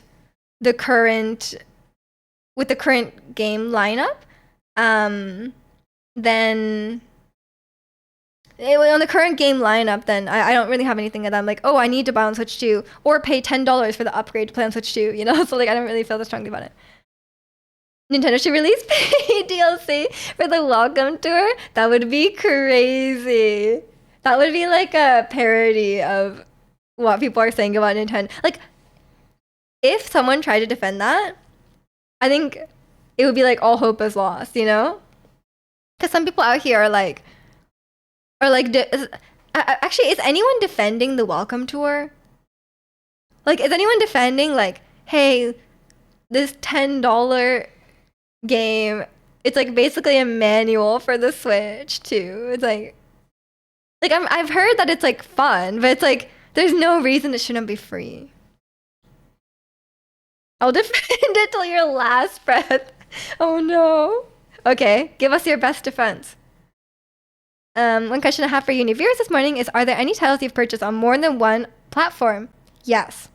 Speaking of Stardew Valley, I have it on PC, I have it on Switch, I have it on my phone. I don't like the phone one that much actually. But sometimes you gotta play on the go. What can you say? And I wouldn't be against buying it on, I mean, I don't really need it on the PlayStation, honestly. Because, like, I could just play on the Switch. It's pretty good on the Switch. Anyone had inside info? Switch 2 Welcome to be getting a DLC anytime soon. We're waiting for it. How much will the DLC be? Like another $10? Welcome to is fun to speedrun. Okay. At least there's some stuff there. There's definitely at least one pure social Andy out there who will go to bat for Welcome Tour because her whole life is Nintendo. P is cosplaying as that. 10 price tag is reasonable for the hours of content and unique interactive experience it provides, which cannot fully be replicated by watching videos online. I see. And what will you say if people say it's literally the instruction manual and the tech demo of the Switch? Why even charge $10? Is Stardew cross-platform? You can't play multiplayer cross-platform, but yeah, it is on multiple different platforms. Is anyone in the chat today a Nintendo loyalist, like a hardcore type? I think I would have scared them off by now if someone was a Nintendo loyalist. Once in a while, we get like a Pokemon defender, because I'm pretty harsh on Pokemon. Once in a while, they get a Pokemon Defender, but I think chat is generally on the same page. I think they would have left, you know, they would have left by now. It's optional. That's true. It is optional. Switch to welcome tour. Welcome. That's amazing. That's amazing. They should hire you. I know there's been people like that in the chat before, but they can't handle me just edginess.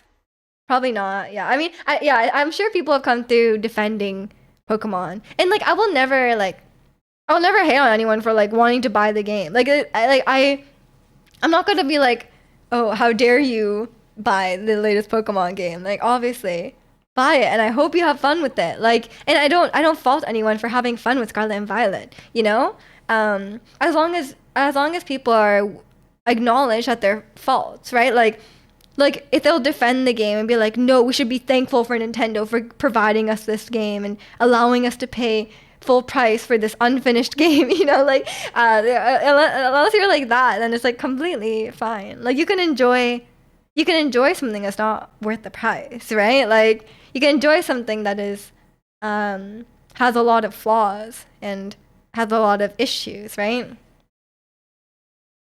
You're like me, I bash games equally, mostly because my team left the hardware half of the industry a quarter century ago. I see, I see.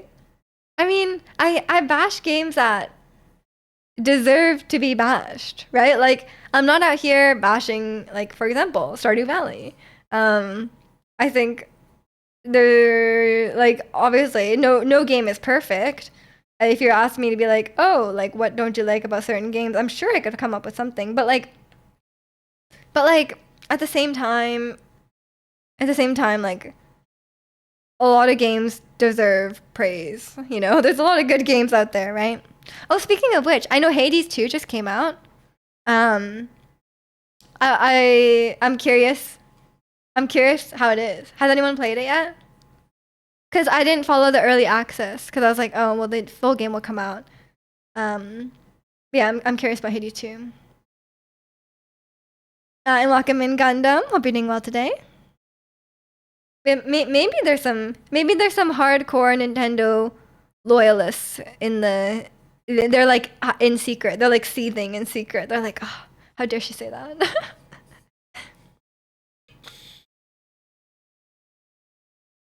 But yeah, it's I think like for me, I feel like I have no nostalgia towards Nintendo, right? Because I didn't I didn't really grow up on Nintendo. Like I had a Wii, and my brother had a DS, and I played a handful of games, but like it wasn't like my childhood. I always complained that on my Wii I only had like 2 games because my mom didn't buy me more games. We had Wii Sports, which comes with the console, and it had Just Dance, and that was it. That was the only games we had. So I was like, what's the point of having a Wii? But anyway, they even have Mario Kart, by the way. But yeah, I'm not like a Nintendo kid, so I don't have any. I'm not an anything kid. I don't have any nostalgia towards any game, any franchise, any game franchise. So I feel like I can come at it with a unbiased perspective, you know. You only just got the first Hades. I mean, it's a good one. It's a good. I personally didn't finish it because I suck. But I can appreciate that it's a good game, but I suck. You know what I mean? I'm not a big fan of playing roguelikes. I have a deep appreciation for them, but do I want to play them because they're all skill based? No. I did I did beat the God of War roguelike DLC just for the story. I think.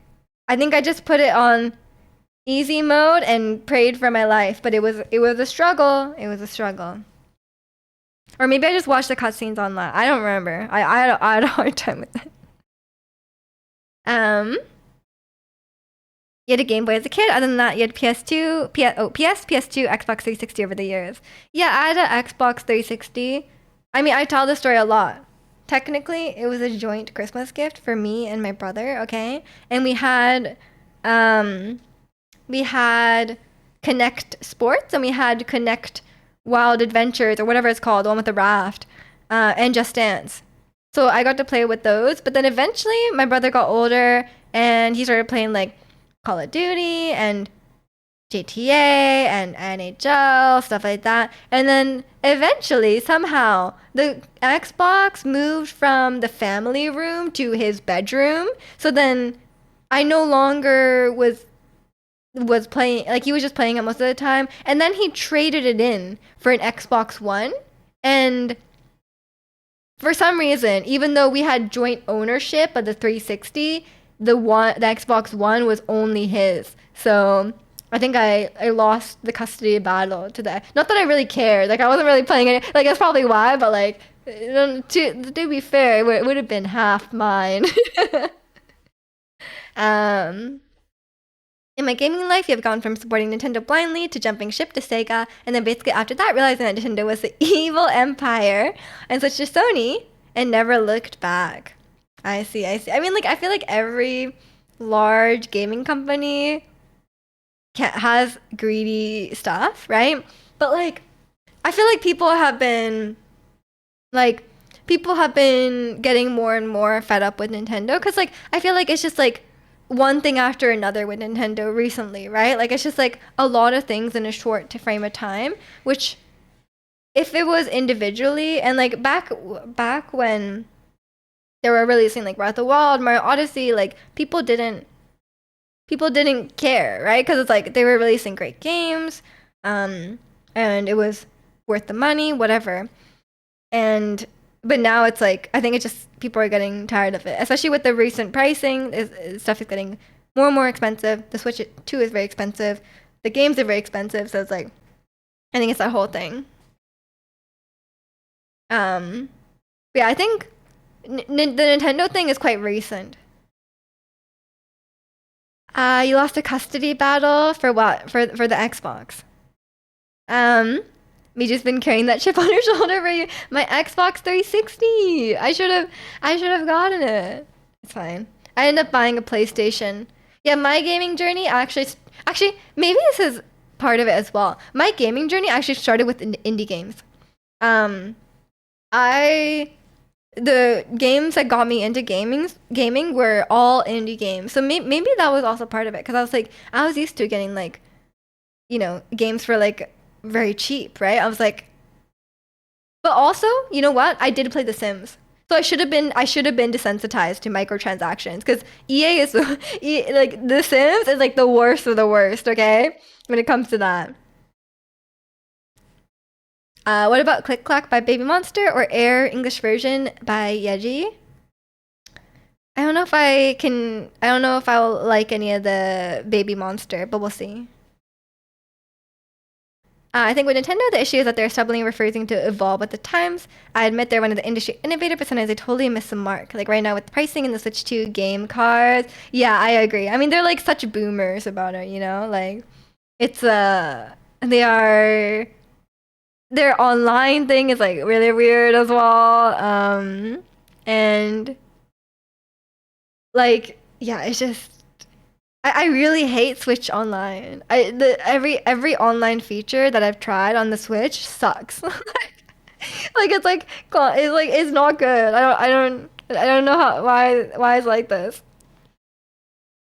Um, but yeah, it's I mean they innovate in certain ways, but I think they're getting less innovative as well. Like they're just like a lot of you know, they're like really basing off nostalgia, like making remakes and like it's kind of like a trend in general industries as well. A PlayStation that Brodrew has. I mean, he has the PS4, yeah, but I have my own PS5. It's not shared. I moved out and then I bought the PS5, so it's not shared. In Wakamin Law, is this your usual Pilates fit? This is one of them. I have a lot of Pilates fit because I spent too much money on Lululemon, but this is what I'm gonna wear to Pilates, yes. And everyone's calling it the Vancouver fit, which is true. You're closing in on Bear 10. Almost there. Almost there. I think for Nintendo is that they missed the good old days when they had basically full control over the industry and the content that was released. Their hubris is really starting to catch up with them. And people are saying like there was that guy who died.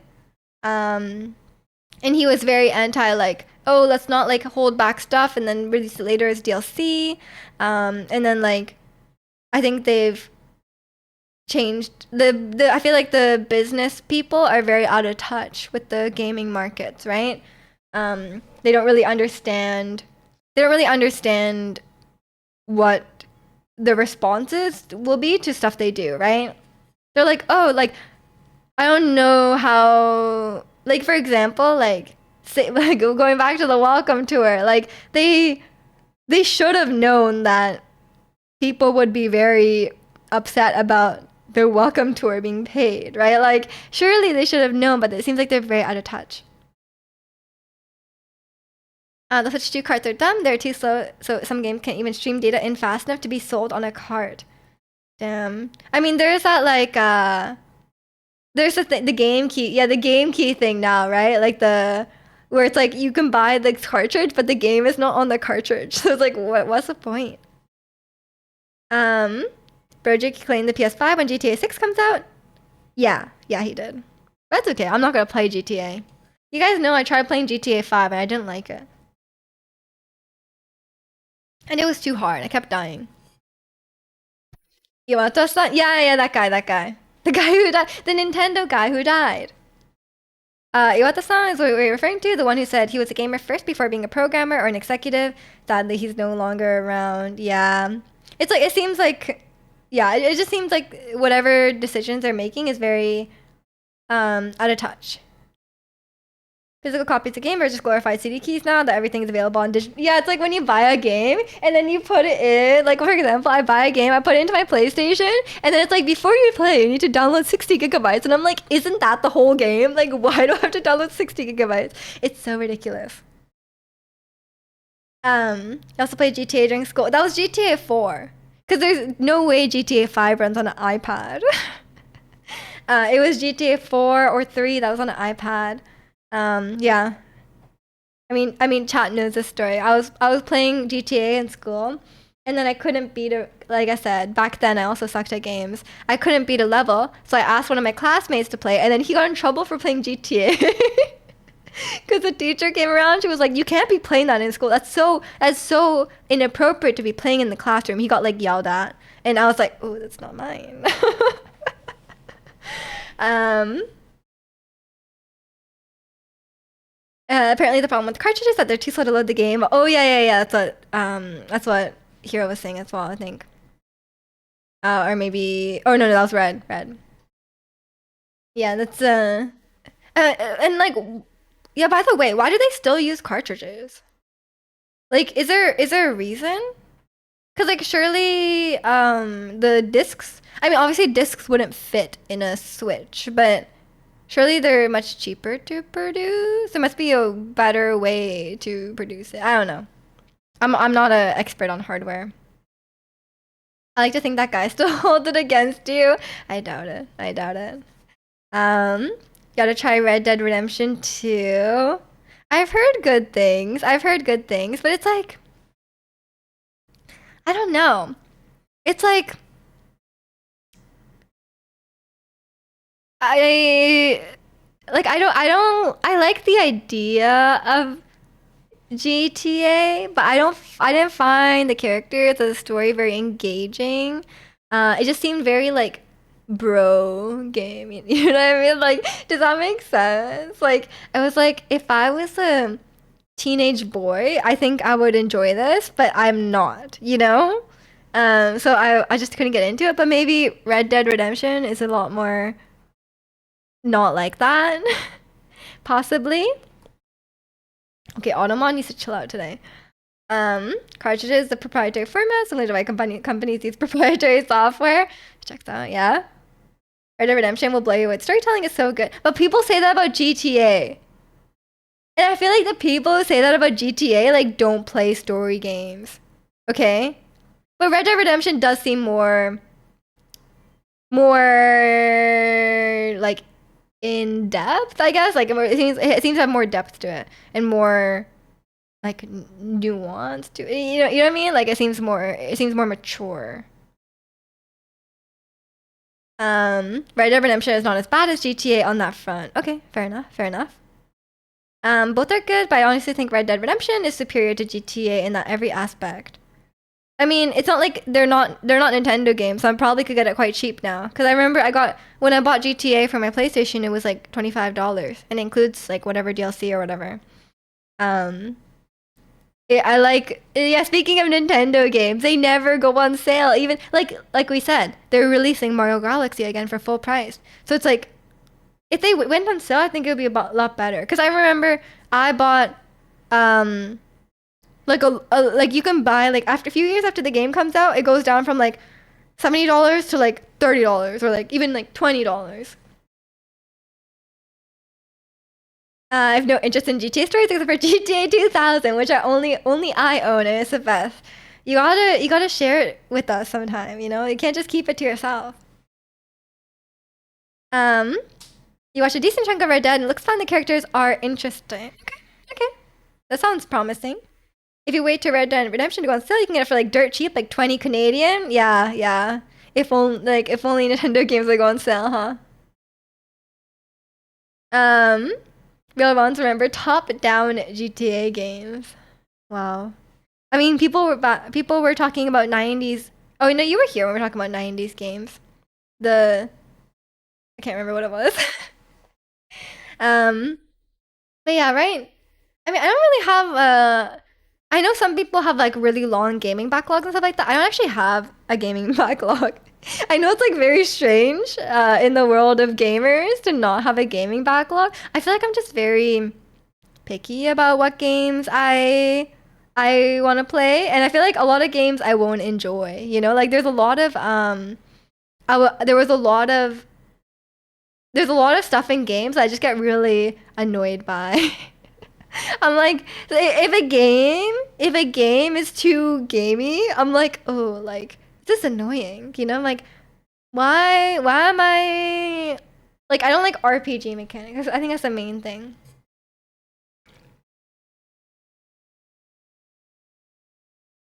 You're cooking dinner for a while, so I must have missed some stuff. Oh yeah, maybe. Are you gonna get Skate or Battlefield? Actually, my brother did have Skate on Xbox, and it was quite fun. I remember there was like you could like grab onto cars while you're skating, and like there was those challenges where you have to like break as many bones as possible. That was a fun time. And then there was like challenges where you had to like take a picture for a magazine. I thought that was quite fun. I think Skate is a fun time. I don't know if I would pay full price for it, but if I had the game somehow, then I think I would have some fun with it.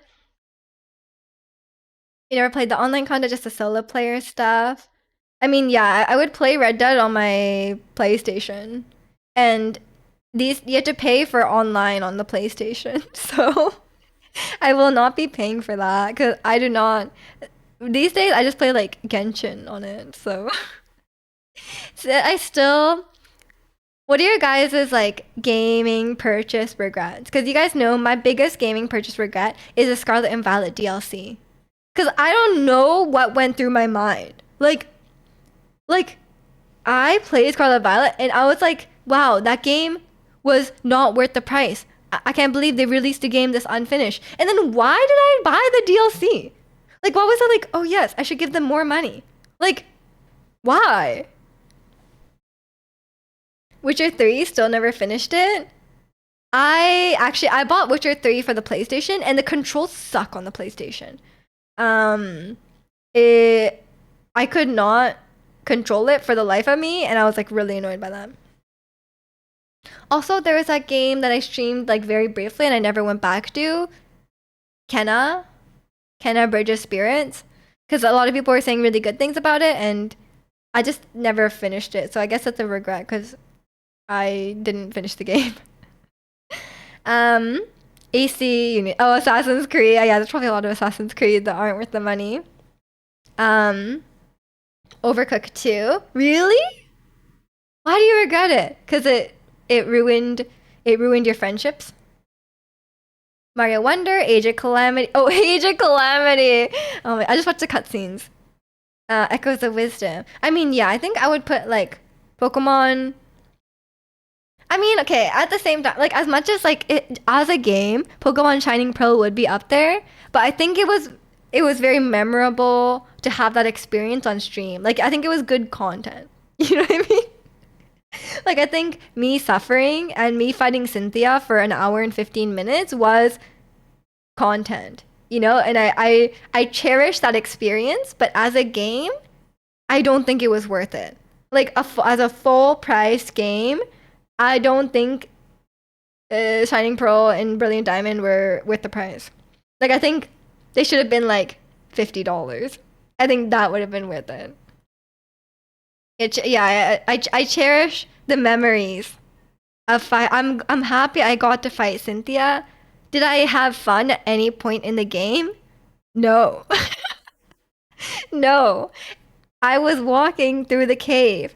Every 2 steps in the cave, some Geodude shows up. I was like, how did people ever enjoy this experience? Like, did kids play did kids play Pokemon? And they were like, wow, that is so fun. Like, I love getting accosted by a Geodude every 4 seconds. Just because Overcooked All You Can Eat has both Overcooked 1 and 2, DLCs and new content included, and I also bought it, making me regret buying Overcooked 2 and not the one before. I hate when they do that. I hate when they don't, like, sometimes it'll be like, oh, you already have part of it, so you can have, like, a discount. I hate when they don't do that, so you have to, like, buy it twice. It's stupid. Or, like, when you buy something and then you realize you could have bought a bundle and you would have enjoyed the bundle and you can't get a discount. Oh, that's the worst, actually.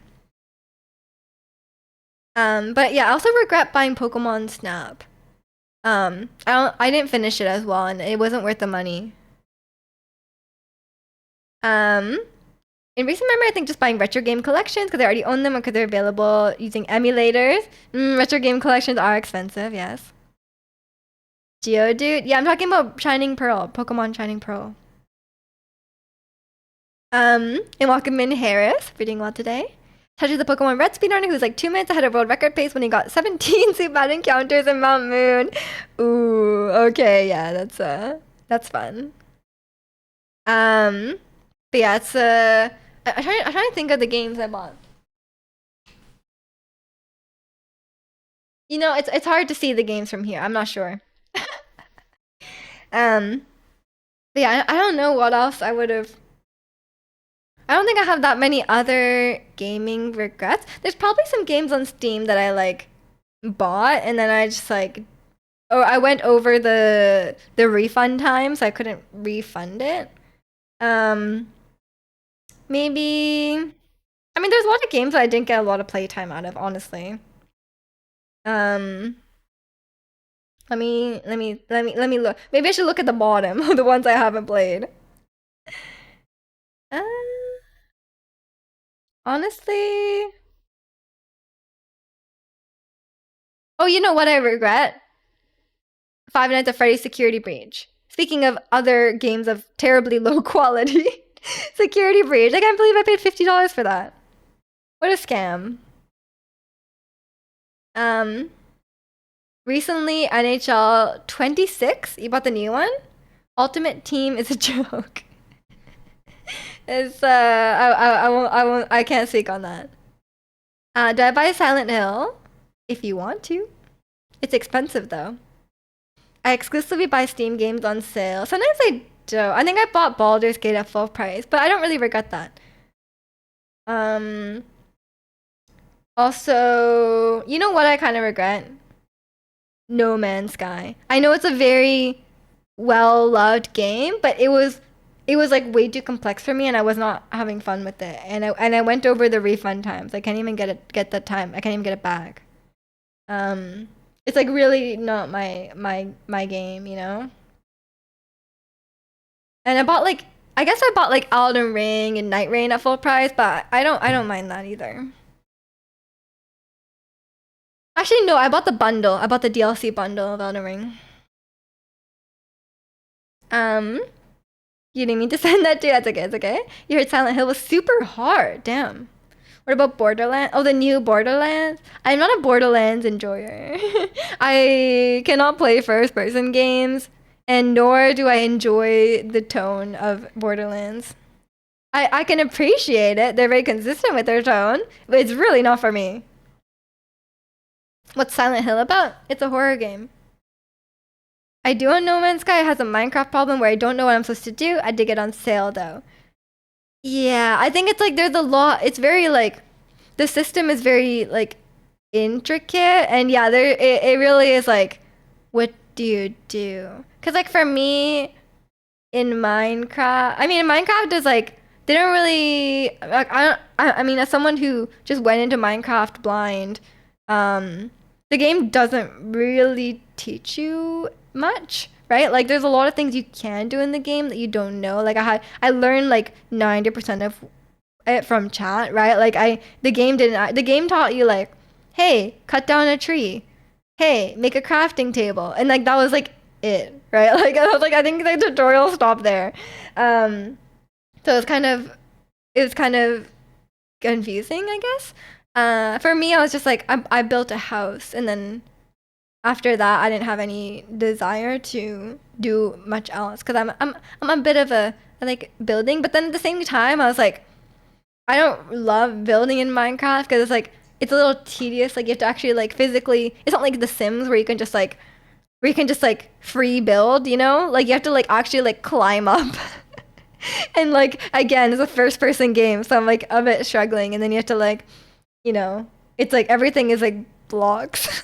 So even though you can make stuff, it's always gonna be blocks, right? So it's like I'd rather just build in The Sims. You like to use GG deals to buy keys from official stores with a lower price than the Steam store. A Steam sale is always better though. True, true. Yeah, I don't think I've ever used like CD keys or whatever other key or Humble Bundle or anything like that. I just kind of buy. Yeah, I just kind of buy like if a game I really want is on sale, I buy it. Or if a game that I'm really looking forward to, I'm just like, you know, if there's a game I'm really looking forward to, I don't mind buying at full price, depending on what the full price is. Unless the full price is $120. A horror game, but the cover looks so nice. Does it? I thought the whole cover was scary. No. Do you like more story-based games or prefer free roam?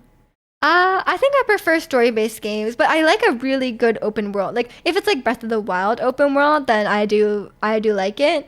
Because like God knows Breath of the Wild does not have a good story. Like it's like fine, but it's not like an amazing life-changing story. So like that's fine, but I feel like I've never enjoyed another open world. I mean, correct me if I'm wrong, but I'm pretty sure I don't think I've enjoyed another open world game after Breath of the Wild. I can't even think of one. Like there's so many open worlds that are like too annoying for me. Well, I guess Genshin, but I don't even explore in Genshin. um, you punch on a tree in Minecraft. Just said this is dumb. I feel like Minecraft is very hit or miss, right? You have to, because Minecraft is very like it's very intrinsically motivated. There's no objectives. You just have to. I mean, you could beat the game, I guess, but like, you have to really want to do stuff on your own. Minecraft was never for me. I mean, that's valid. Creative mode. I mean, yeah, but the problem is it's still blocks, and I think the game, like, for me, the stuff I would want to make is like not blocks. You think about getting Minecraft? Never played any of them, but I've played the Dragon Quest Builder series. Yeah, check it. I mean, it's a great game. I mean, like it's obviously like a like no, I'm not here to like sell it. I mean, Minecraft doesn't need an explanation, right? Like it's very. There's a lot of stuff to do. It's a great sandbox. And welcome in, Lee. Hope you're doing well today. So waiting for Miju to play Factorio. I think I would like lose months of my life if I downloaded Factorio. Like. It could either go like, okay, this is too complex for me and I would like won't like it, or you'll never see me again. Like like you might never see me again if I play Factorio.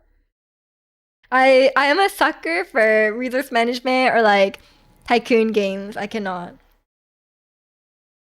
I recently saw some streamers playing it and some of the stuff they built in game, crazy cool, blew my mind. I mean, yeah, check it out. I mean, there's no harm in it. It's definitely like is definitely like a. Speaking of the game not being scummy, it's like what, $30, and they continuously update it for free. Were you ever into Roblox? I think I'm too old. I think I was too old to be into Roblox. Like when I was a kid, there was no Roblox. It was like Club Penguin. Okay, so I don't think so. I think I was I missed the boat on that one. I'm trying to think of an open world game that I was like that I was really into. That's not Breath of the Wild. Like I like survival games, but they're not really open world. I guess Subnautica is open. Yeah, but Subnautica is open world. But I like games that are like yeah, like crafting. Like, not crafting, sorry. Like survival games because like resource management is quite fun. And I like when games let you set your own goals where it's like, oh, like say you're playing Minecraft and it's like, oh, okay, today I want to like build up a food supply and I want to get a farm going or whatever, And not that I did that in Minecraft, but like and I'm just giving an example, right? Where it's like you kind of set your own goals and you can kind of you, like I like that kind of stuff. And I like a good story. But like a genuinely good story. Because sometimes gamers will be like, this game has a great story, and it's like not that good. I'm still upset about the people who say GTA is a good story. Minecraft can be fun too with friends and the right mods. Yeah, fair enough, fair enough. Club Penguin was so fun. Club Penguin was so good. Remember the secret? I was like thinking about this. Like there was like a whole. It was like so well. Speaking of quality game, it's a free to play game. It was so well made. Like there was a whole card game mode with the Ninja Dojo, and then there was like a secret. You could use like a secret hiding area where you could like be a secret spy, and like that's crazy, right? Like there was so much. Too old for Roblox, too young for Neo Geo. Oh no. I was really born in the worst time. You got banned on Club Penguin for using bad words? It's a rookie mistake. Harvest Moon, you would have loved these ones back in the day. Stardew Valley is basically classic Harvest Moon. Yeah, I mean, I have I have no doubt that Harvest Moon paved the way for Stardew Valley. But I mean, I'm just going by what his stat says, but I feel the people like I think just Stardew Valley is just a more modern, more updated version of Harvest Moon. I mean, I've had plenty of. I don't even know what my playtime is on Stardew Valley. My playtime is 300 hours on Stardew Valley, and I have more on my Switch as well. I've played a lot. um, Pal World. I've never played Pal World. To me, like, there's a lot of games that are just like there's a lot of games where it's just like hype for the moment, and then I feel I never join in because I'm like this game is gonna be popular for like 2 months and then no one's gonna talk about it. Like I'm like I want a game that stands the test of time. You know what I mean? Like or it's like it's not just popular, but it's good. And I feel like games like that usually are just popular. Like and like I'm sure people have fun like playing those games with their friends or whatever, but no, I don't personally care that much. And Welcome in Bees, Warframe.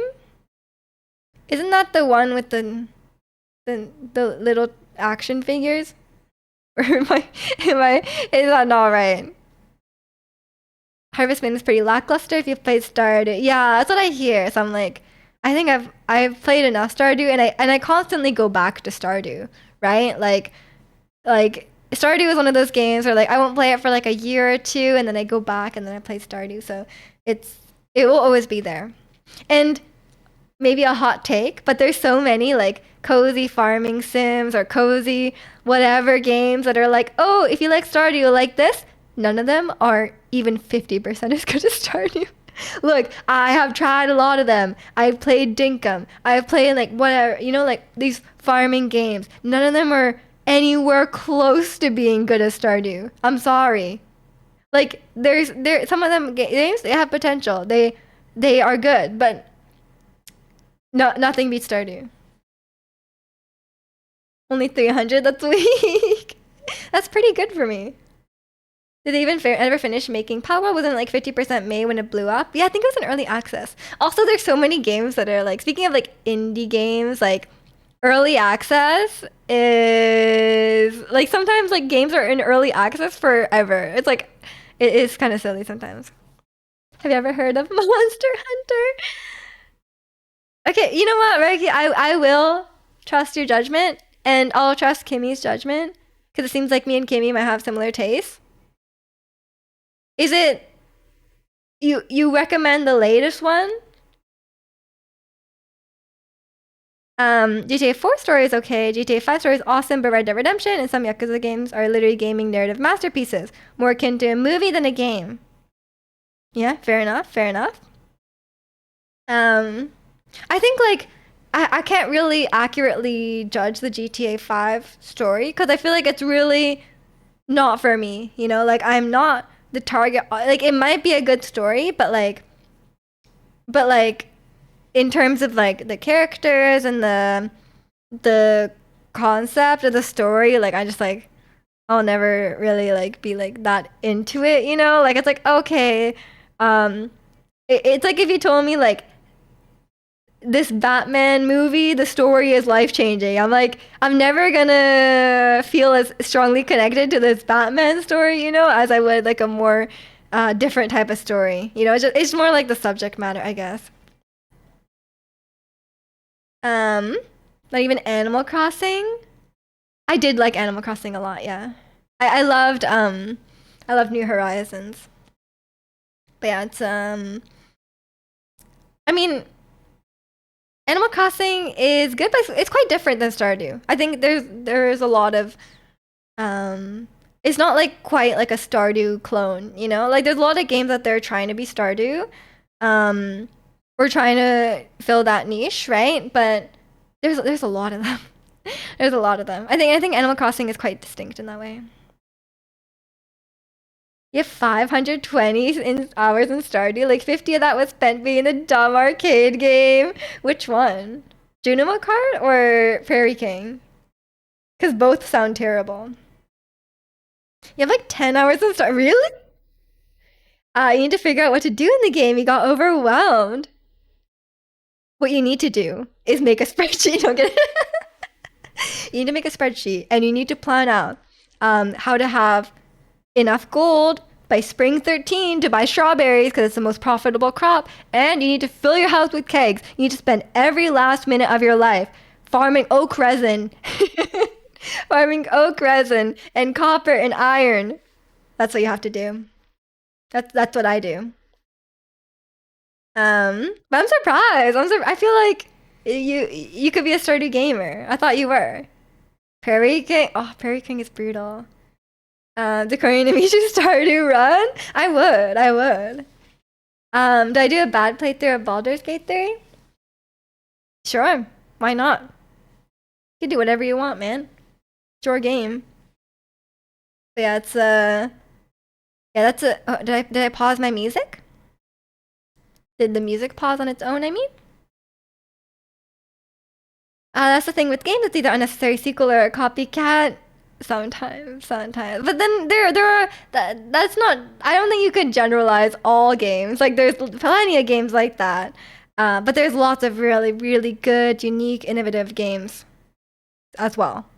But there's a lot of slop because there's just a lot of games, right? Like there's probably like anyone can make a game now, right? So there's a lot of slop. Um, I don't think honestly, I don't think Monster Hunter is something you'll like 100% like. I'm not sure that's your thing. I'm sure one of the reasons Kimmy enjoys the game is because she has fun playing together. Yeah, that's another thing, right? She did enjoy a lot playing the story, the last one by herself, but I wouldn't risk that amount of money. If you want to try it, wait for a good sale. Okay. Thank you for the very honest. I completely trust your judgment, so I will definitely wait for a little sale. Yeah, um, the one thing that I've seen some gameplay of Monster Hunter, and the one thing I think that it will be a tough sell for me is like it's very like RPG. It's not like MMO, but it's like you know there's a lot of mechanics and there's a lot of like that kind of elements of the game. And I think that would be kind of, I prefer something more streamlined. And even like that's the thing with me as well, right? Like there's some games where, like for example, I love Baldur's Gate, but I could never play a full playthrough on my own. I'm pretty sure because like I don't like a lot of aspects of it. Like I don't like gearing my characters aside from like making them wear cute clothing, which I don't even think exists that much in the game because I don't really like fantasy clothing. Um, like aside, like I don't like gearing my characters. I like choosing the spells, but I don't like choosing every other stuff. I don't like doing quests, and I don't like sometimes the combat is like too long, and I don't like walking from place to place. You know what I mean? Yeah, and I don't like picking up items. So that's why a lot of RPGs I have a tough time with. Like there's a lot of gameplay mechanics that I don't like. But the thing that over I don't like a lot. I don't like picking up items. Is that too much to ask? Like, can the items be automatically picked up? That would be nice. You're picking. Thank you. Thank you. I think the thing I hate the most is picking up items, having to like grind to level up. And I don't like yeah, I don't like side quests as well. Like I really I like stories, but I don't like quests. If that makes sense, right? Like I don't mind doing a quest if it's like a engaging story, but if the quest is just like to get stuff or like, cause you guys know I don't like stuff. Like I don't want items. Like I don't care. So I think that that's kind of part of it as well. If I didn't have to get up at 6 on Mondays, you'd coerce Major to like Stardew with me. I would. If it gets a new person into Stardew, I would. But if you play Stardew with me, it's gonna be like a boot camp, okay? Like I'm gonna be like, hey, we're behind schedule. Like, we're behind schedule. We don't have enough kegs. Like no, I wouldn't do that. If it was someone's first time playing Stardew, I'd be more chill, okay? Definitely the last one. Wow, there's something closer to what you'd like, and it sucks on PC. Really? Does it have to be on a console? Um, Miju wants to magnetic ring from Stardew and Baldur's Gate 3. True. She just beat it to kill. That's true. Okay, that's because there's a lot of stuff in Baldur's Gate, and there's so much like the game mechanics are so intricate, which is a good thing. It's just not for me, right? It's like you pick up the item and it's like, is this good? I don't know. Like it's very complex, right? So it's like, yeah, I don't know. I don't know. But that's why I think I have to play it multiplayer. Because then, like, I don't have to pick up the stuff. And I don't have to, with this new mod, the Follow Me mod, I don't even have to walk around, It's great. And I just, yeah, okay, like I was saying, the thing that really, despite not liking all those things, I love the characters in Baldur's Gate. And two, more than that, actually, I love that it's very sandboxy, right? Like every combat encounter, you can solve it. You can approach the combat or even like the puzzles or whatever. You can approach it in like such creative ways, and like a lot of the game interactions have a lot of like it's like anything you think you could do does work, right? Like a lot of times in games, that's not the case, but a lot of the stuff you will try in Baldur's Gate does you can be very creative with the solutions, which is what I like about it. And the spells are quite fun. You don't think I've ever played an RPG where I don't have to grind at least once or twice? I know, I know. I hate that. I hate that. That's what really got me playing like a old school style Pokemon game. Like in Scarlet and or in Diamond and Pearl. Like I was just very underleveled because I'm like I don't want to fight random wild Pokemon. I don't want to fight trainers. I just want to go and do the boss fights. And that's the same thing as well in like Elden Ring. I just want to fight the bosses. Like if I'm running and there's some random guy trying to attack me, I'm like I don't want to fight this guy. But then you kind of need to get levels. playing started with Miju is like on her terms. Yeah, I have like a rubric. I'm like, okay, we gotta get these things done. I literally play started with a to-do list. Like I write stuff down. I'm not quite in the spreadsheet territory. Like I'm not there yet, but I usually have like a list of stuff. Like it's like, okay, I need this much copper by the end of the week.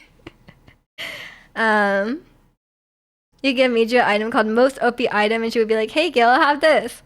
Absolutely, he can have whatever he wants.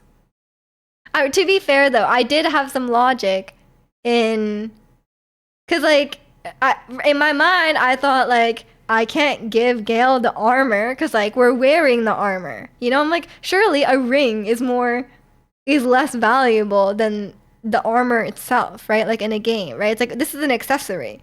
Surely that's more disposable than just giving them Shadow Heart's clothes. Like, you know? You're wearing, I know, but everyone was wearing stuff. So I was like, if I had to sell something off my body, I would sell the ring before I sold my clothes, you know? Monster Hunter has always focused on platforms and released a PC port. Very TikTok. Very TikTok, yeah.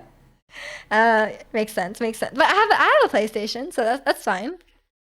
Carlac, ew, no, we're just true. Oh my gosh, his stat is head over heels for Carlac, and then there was a dialogue in the game where her friend was like, "Oh, like, are you guys like together?" And she was like, "Ew." That was so harsh. And then he went into the depths of hell with her and like sacrificed his whole future just to be with her, and she's still like, "Ew."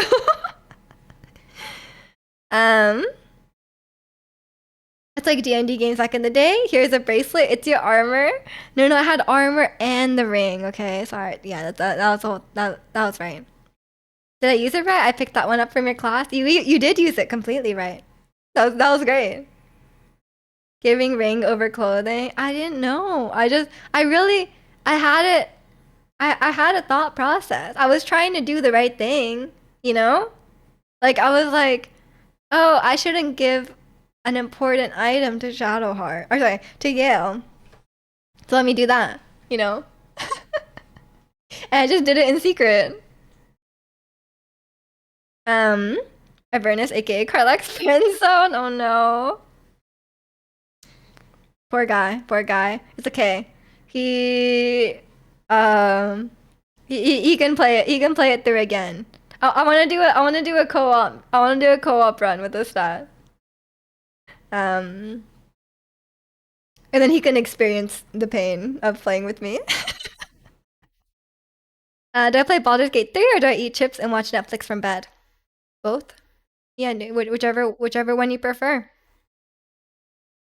But yeah, it's Baldur's Gate. Baldur's Gate is a great, and it's a great co-op game as well, because you can like with the story. I think as long as you've played it once before, it's good to play co-op because like otherwise you'll like kind of miss a lot of stuff, you know. But I think once you've played it once, it's like fun to go through the combat and stuff, or also to make different choices.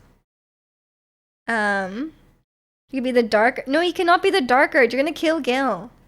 You're gonna cut off his hand. I don't want anyone to be the Dark Urge because they're gonna cut off Gil's hand. You know. You always treasure the time Ratsu was excited about Alfira during the party, and then half an hour later going, "I hate this game." Does she die? Um, Death to Gil. No, no. I will give him all the magical items he wants. Um, you think about it regularly. How often do you think about the ring? I was 1,000% gonna kill Gale. Kill Gale. Kill Gale. What are you saying? What are you saying? Okay. I have to go pretty soon, but I think I can stay like 10 more minutes. 10 more minutes. Let's say that. Because like I said, I'm going to Pilates 10 minutes early today because I have to make up for the 10 minutes I was like fainting in my previous session, which is very nice of her. She could have just been like, you could have just been like, yeah, come at the normal time next week, but I get my 10 minutes back. Which, to be fair, the session is like $75. So like 10 minutes of the 50-minute session is actually a lot of money. So I feel like I should get that back. Um, Work on them ab juice. I will. Although I haven't worked out all week because I was like worried I would pass out or something. But I think I should be fine. So um, thought I was dyslexic reading that. Me too. Me too. Can we lower the cosplay cost to 100K? No. No. Hydrate. I'm very hydrated. It wasn't hydration that was the issue. I don't know what was the issue. Um, Unless you cheese it, Alfira does not survive the dark. Oh, the darker. Okay, okay, I see. It's very nice of your instructor to give you the 10 minutes back. I know it is very nice of her. She's already leaving. No, I'll leave in 10 minutes. I'll leave in 10 minutes. And welcome in, Jimmy. When you got choked out in jujitsu, I didn't get a refund. Well, I think that you probably knew the risks going into it, no? I still need to start my martial arts era, you know? Because everyone was recommending me jujitsu. I want to be able to beat a guy up, you know? I think that'd be cool. But I'll continue working on my Pilates. I'll do some arm workouts first. Fainting over Tim Henson. Tim Henson had nothing to do with it. I was doing obliques. Which martial art would you like to study? I mean, I was having a discussion about it with chat, and a lot of people recommended Brazilian Jiu-Jitsu because apparently it's based on, or it's like meant to allow smaller people to overcome larger opponents, which I think is a good one for me because if I had to fight someone, I'm not gonna overpower them with pure mass. Surely you're the larger. Yeah, that's me. That's me. I'm gonna in case I need to learn Brazilian jiu-jitsu in case a 10-year-old attacks me and they're gonna try to use it against me. So I gotta know what I'm prepared for. You know. Pretty made you over 2-pack upgraded to a 3-pack. Oh, a 3-pack. During a Dark Urge honor mode run, Astarion sent it, but then my girlfriend Shadowheart said she thought that was bad, so I perma'd Astarion. Like you killed him? Well, you gotta listen to your girlfriend Shadowheart. Do Muay Thai? It has Thai in the name. Do like Thai food. Did the jiu-jitsu school near you? Let's both do it, and then let's fight. No kidding. From what I heard, Krav Maga is the most practical form of martial arts. I don't know. A lot of people have everyone just recommends the thing that they like. You know what I mean? Like, we had a lot of conversation about martial arts like a little while ago, like a few months ago, and everyone has very different opinions. Brazilian Jiu-Jitsu dying because people just doing that sitting guard BS. I don't know what that is. And then I think Kalani was convincing me because didn't you say or was it you or was it maybe like a friend got beat up by like some girl? And I was like, you know what? I could do that. That could be me. Go for Muay Thai or karate, use pure concentrated power. I don't think it's gonna work. Muay Thai and karate, a good one. Guys, I think I've told you guys this before, but I actually did karate when I was like 10 and I thought it was so boring. I don't think karate is very practical though for in terms of like if I wanted to like self-defense, you know? I don't think karate seems that practical. Judo and taekwondo. Judo I could throw someone, yeah, that's true. The thing is, I don't really want to be thrown onto the ground. Like if I do judo, surely I have to be thrown, and I don't really want to be thrown. Gonna learn French kickboxing, aka savate. Savate. I don't know. Me and my French. Krav Maga is more for like murder. Oh no. I don't think I really want to murder. Imagine Miju in karate class wouldn't beat the allegations of being 12. True. Miju was a karate prodigy. Yeah, I just washed out too. I was just too good, so they didn't. They were like, you're the best white belt we've ever seen. It was you. She choked you out during a spar. Did a triangle leg lock. See, that's very convincing to me. If a medium-sized girl can kill Kalani, then surely I can. If some guy attacks me and they're like average size, then surely I could beat them up. You know? Like I'm being reasonable here, like if some marine tries to kill me, I'm probably just gonna die. But if some average guy, some gamer tries to attack me, then surely I can defend myself. I like boxing because I like how it's limited to arms, so the athletes go all out perfecting the movement specifically for punching, but boxers get owned hard against kickboxers. I guess, yeah, the legs are much stronger. You'd be surprised at how powerful a small frame can be if you learn how to use it well. Yes, I mean, I will love watching like Physical 100, and there was a few instances where the girls were stronger or were able to overcome a larger opponent with pure skill, right? Obviously, those people are like the top of the game, but like, it's still very cool. Marine Corps martial arts is a mix of a lot of things. Maybe I should just join the Marines. No, I'm kidding. Uh, Unfair, she brings up a martial arts debate when she has to leave soon. I have too much to say. I know, Jimmy, I know. Jimmy is our martial arts guy. Why is a Marine trying to kill you in the first place? I mean, they probably wouldn't, but I'm just saying. If some highly trained person came after me, I don't think I'd survive. But I don't think I would ever survive unless I had like a knife. She was half my size, no shame. She was a killer. I mean, yeah, no shame, no shame. Good for her. And welcome in Samuel. Who's attacking you? No one right now. We're talking about martial arts. Or a creep who tries flirting with you, good self-defense too with your MMA skills. I think if someone's just flirting, I think I could kill them with my words, you know?